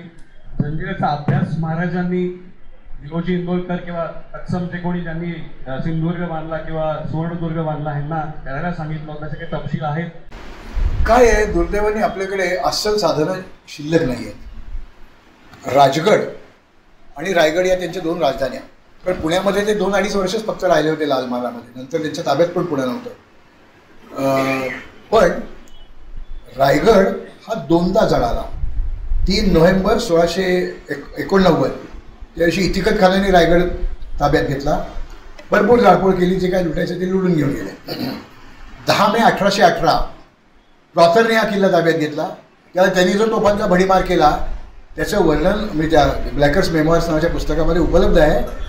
रायगड पुढचे 8 दिवस जळत होता, धुमसत होता. त्यामुळे ते जे दप्तरखाने होते ते जळाले. पण हे इनवर्ड रजिस्टर आहे. महाराजांची पत्र तर सापडली पाहिजेत. हे जे त्यांचे समकालीन मंडळी आहेत ते सरदार घराणी आहेत, ते त्यांची कागदपत्र देत नाहीत अभ्यासकांना. कारण त्यात काहीतरी जर ही प्रॉपर्टी तुमची नाहीच असं जर आलं तर काय करायचं, नकोच ना. ते त्यांना मोडी येत नाही, तेव्हा त्यांनी ते नुसते दाबून ठेवलेले कागद आहेत. एक मी आता घराण्याचं नाव सांगत नाही, गावाचंही नाव सांगत नाही. रायगडाचा एक जुना नकाशा फाटायला आलेल्या कागदावर आहे, त्याच्यावर मोडीमध्ये नावं दिलेली आहेत. ते एका सरदार घराण्याकडे आहे. शिवरायांशी एकनिष्ठ राहिलेलं घराणं आहे. ते तो नकाशा दाखवायला सुद्धा तयार नाही. मी त्यांना म्हटलं हा नकाशा तुम्ही छापा. मी निवृत्त माणूस, मी 10,000 रुपये तुम्हाला द्यायसाठी देतो. कमी पडले तर मी भीक मागून तुम्हाला आणखी देतो आणि मला लागलेली प्रत देखील मी तुमच्याकडनं विकत घेतो. आम्हाला जुन्या रायगडाची नावं काय होती ही पाहिजे. आज तो गंगासागर म्हणतो, तो गंगासागर होता का शिवकाळात की तो नकाशा ज्यावेळेचा आहे त्यावेळेला, पण ती मोडीमध्ये नावं लिहिलेली आहेत. ज्यानी एकाला तो पाहिला त्याला मोडी येत नव्हतं आणि आता ते मंडळी तो नकाशा दाखवायला तयार नाही. तर नकाशा न दाखवण्यासारखं काय आहे, पण ही मंडळी नाही दाखवत. धन्यवाद.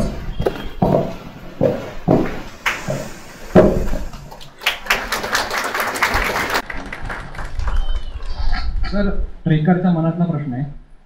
आता तुम्ही म्हटलात की आपण रायगडावर जाऊ, तुम्ही आम्हाला दाखवाल, पण आता आपल्या सरकारने रायगड आणि राजगड इथे राहायचीच बंदी केली. तर आता एका मुक्काम न करता तो किल्ला कसा बघायचा, तुम्ही अनुभवी आता तुम्ही सांगा एका दिवसात कसं. पण आग्रह उलटा धरला पाहिजे. टिळकांनी जो अग्रलेख लिहिला ना, तेच अग्रलेखाचं टायटल लिहून सगळ्या वर्तमानपत्रांनी छापलं पाहिजे. सरकारचं डोकं ठिकाणावर आहे का? अरे आमच्या रायगडवर तुम्ही राहायला बंदी घालता का? 4 माणसं वात्रट माणसं काहीतरी अपप्रकार करतात म्हणून सगळ्यांना तुम्ही बंदी घालता. पोलीस नाही मग तिथे, आणि त्यांच्या हातात हंटर द्या. गडबड करतील त्यांना ठोका ना. मी रायगडवर मी आणि निनाद बेडेकर कितीतरी पौर्णिमेच्या दुधाळ चांदण्यात रायगड हिंडलेलो. अमावस्येच्या वेळेला चांदणं या सगळ्या अश्विनी भरणी कृतिका रोहिणी सगळ्या जशा इथे रस्त्यावर दिसतात तसं तिकडे आकाशात पण दिसतात. त्या आम्ही तिथे जाऊन बघायला. मध्ये तो मंगळ खूप जवळ म्हणजे जास्त जवळ आला होता. एकदा तो सुपर मून होता. या सगळ्यासाठी मी रायगडावर रात्री हिंडलोय. मी काही तिथे दारू पिऊन धिंगाणा नाही घातला. तर तुम्ही ही बंदी घालणं हे चूक आहे. मग रेल्वेखाली लोक आत्महत्या करतात, मग रेल्वे पण बंद करा ना. नाही चालायचा हा चावटपणा. सरकारचं डोकं ठिकाणावर आहे का हेच विचारलं पाहिजे. आपण एका दिवसात नाही पाहिजे, आपण 4 दिवस राहूनच पाहिजे.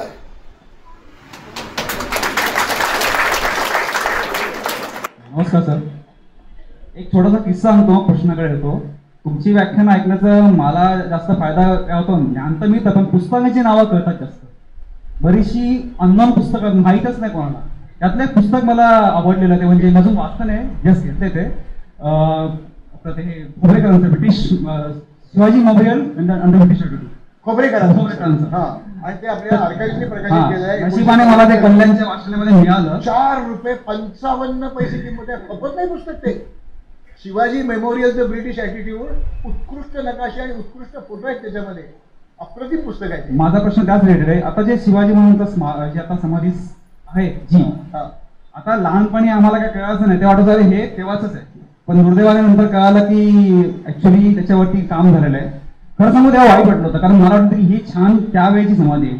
तर कागदपत्रात मी वाचलं असते, माझून वाचणं पुस्तक ते, पण तुमच्या माहितीनुसार त्याचा बेस कसा होता, तो त्या नुसतं ती होता चौतरा होता का अजून काही बांधकाम त्याच्यावरती होतं पूर्वी पण, मग ते नंतर तोडलं जायलं वगैरे, तो मुद्दा वेगळा.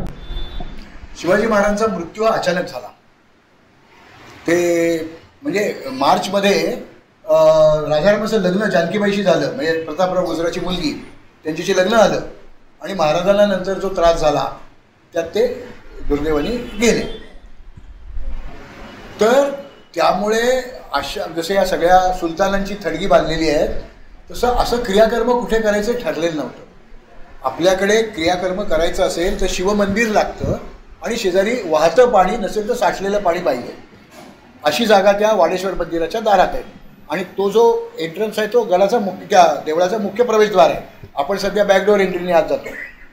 तर तिथेच तो शिलालेख आहे. त्या ठिकाणी एक चौकोनी चौथरा होता, त्याच्यावर त्यांचं दहन झालं असावं. मी असावं शब्द का वापरतो नंतर सांगतो. नंतर संभाजीराजे ज्या वेळेला परत रायगडावर आले, ते पन्हाळ्याला होते, पन्हाळ्यावरनं ते ज्या वेळेला इथे आले त्या त्यांनी ती अष्टकोनी बांधून घेतली समाधी.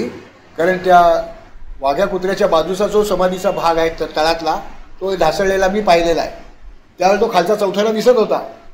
आणि त्या तात्यासाहेब सुळ्यांनी हे सगळं समाधीचं बांधकाम 23 साली पूर्ण केलं, 1923 साली पूर्ण केलं. त्यावेळेला त्यांनी त्याची काही ड्रॉइंग्स काढून ठेवलेली आहे. त्या ड्रॉइंग्सप्रमाणे तो जो दहन सरफेस म्हणू आपण, तो चौकोनी चौथऱ्याचा आहे. त्याच्यावर हा संभाजीराजांनी अष्टकोनी बांधला. लोकमान्य टिळकांनी जो श्री शिवाजी रायगड स्मारक मंडळाची स्थापना करून जो फंड गोळा केला आणि त्यातनं ते काम झालं, ते ब्रिटिश सरकारच्या पुरातत्व खात्याने केलेलं होतं. आणि त्यावेळेला ही जी समाधी आहे, ही वरची अष्टकोनी, ती बांधली गेली. आणि त्याच्यामध्ये त्यावेळेचे प्रख्यात शिल्पकार करमरकर त्यांनी तो जो बस्ट म्हणजे असा छातीपर्यंत उंची असलेला पुतळा असतो तो त्या समाधीवर बसवलेला आहे. त्याच्यावर 2 वेळा वीज पण पडलेली आहे. दोन्ही वेळा मी तिथे गेलेलो होतो. वीज पडल्याचं कळल्याबरोबर मी दुसऱ्या दिवशी तिथे गेलो होतो. तर हे सगळं काम 1923 साली पूर्ण झालं. म्हणजे 100 वर्ष पूर्वीचं ते काम आहे. आता तिथे जो कुत्र्याचा पुतळा ज्या स्तंभावर उभारलेला आहे, तिथे जो चौथरा आहे, त्या चौथऱ्याचा एक फोटो, एक क्रॉफर्ड या नावाचा आपला रेव्हेन्यू कमिशनर, आपला म्हणजे ब्रिटिश सरकारचा रेव्हेन्यू कमिशनर होता. आणि त्यावर रिचर्ड टेम्पल हा गव्हर्नर होता. तो रिचर्ड टेम्पल आणि क्रॉफर्ड दोघेही रायगड पाहायला गेले होते. आणि त्या रिचर्ड टेम्पलनी तर कमाल केलेली, आपल्याला माणसंच माहीत नसतात हो. त्यांनी शिवाजी महाराजांच्या त्या सिंहासनाशी उभं राहून शिवाजी हा केवढा मोठा अद्वितीय राजा होता असं भाषण केलं. नंतर हेच भाषण त्यांनी रॉयल सोसायटीमध्ये लंडनमध्ये केलं. ते छापून प्रसिद्ध झालं आहे. त्याची काजळ प्रत माझ्याकडे आहे, म्हणजे झेरॉक्स कॉपी त्याची माझ्याकडे आहे. त्याच्यात तो असं म्हणतो, मी सांगतो इतक्या वाईट शब्दात म्हणला नाही तो, की या लोकांना लाज कशी नाही वाटत, त्यांचा इतका युगपुरुष असलेला माणूस, त्याचं समाधी इतक्या घाणेरड्या अवस्थेमध्ये, आणि त्यांच्या नावाने हे संस्थानं स्थापन बसले, ऐश करतायत, पण हे समाधीकडे लक्ष कसे देत नाही आहेत, असं ते टेम्पलचं भाषण आहे. त्या जो क्रॉफर्ड गेलेला होता, त्या क्रॉफर्डनी तो जो त्या कुत्र्याच्या खालचा चौथरा आहे त्याचा रेखाचित्र आहे, ते बहुतेक क्रॉफर्डनी किंवा टेम्पलनी काढलेलं आहे. त्याच्या खाली लिहिलं आहे क्रिमेशन प्लॅटफॉर्म ऑफ शिवाजी, म्हणजे त्यांचं दहनस्थान. पण त्या अस्थी आणि रक्षा या अष्टकोनी चौथऱ्यात सापडलेल्या आहेत तात्यासाहेब सुळ्यांच्या वेळेला. तर क्रॉफर्डची चूक आहे ती. त्यामुळे हे जे काय आत्ता जे आहे स्मारक हे, आणि माझं जे दुर्मिळ पुस्तकातून रायगड दर्शन असं एक माझं पुस्तक आहे, संपादित पुस्तक आहे. त्याच्यामध्ये मी फाटकांकडनं, तात्या फाटकांकडनं मिळालेला एक फोटो आहे. समाधीची आत्ताची अवस्था, त्यांनी फोटो काढला 36 सालाच्या 20 सालाच्या आधी फोटो 1920च्या आधी काढलेला फोटो आहे. त्यावेळीचीच आपल्याला अवस्था त्या मूळ समाधीची कशी आहे ती दिसते. तर यात बदल होत गेलेले आहेत. आणि हे बदल नाही झाले तर तो ओटा आतपाने पाणी जाऊन मुरेल, तो खाली खचेल, आणि ते तर नक्कीच लांछनास्पद आहे. ठीक आहे, चांगलं.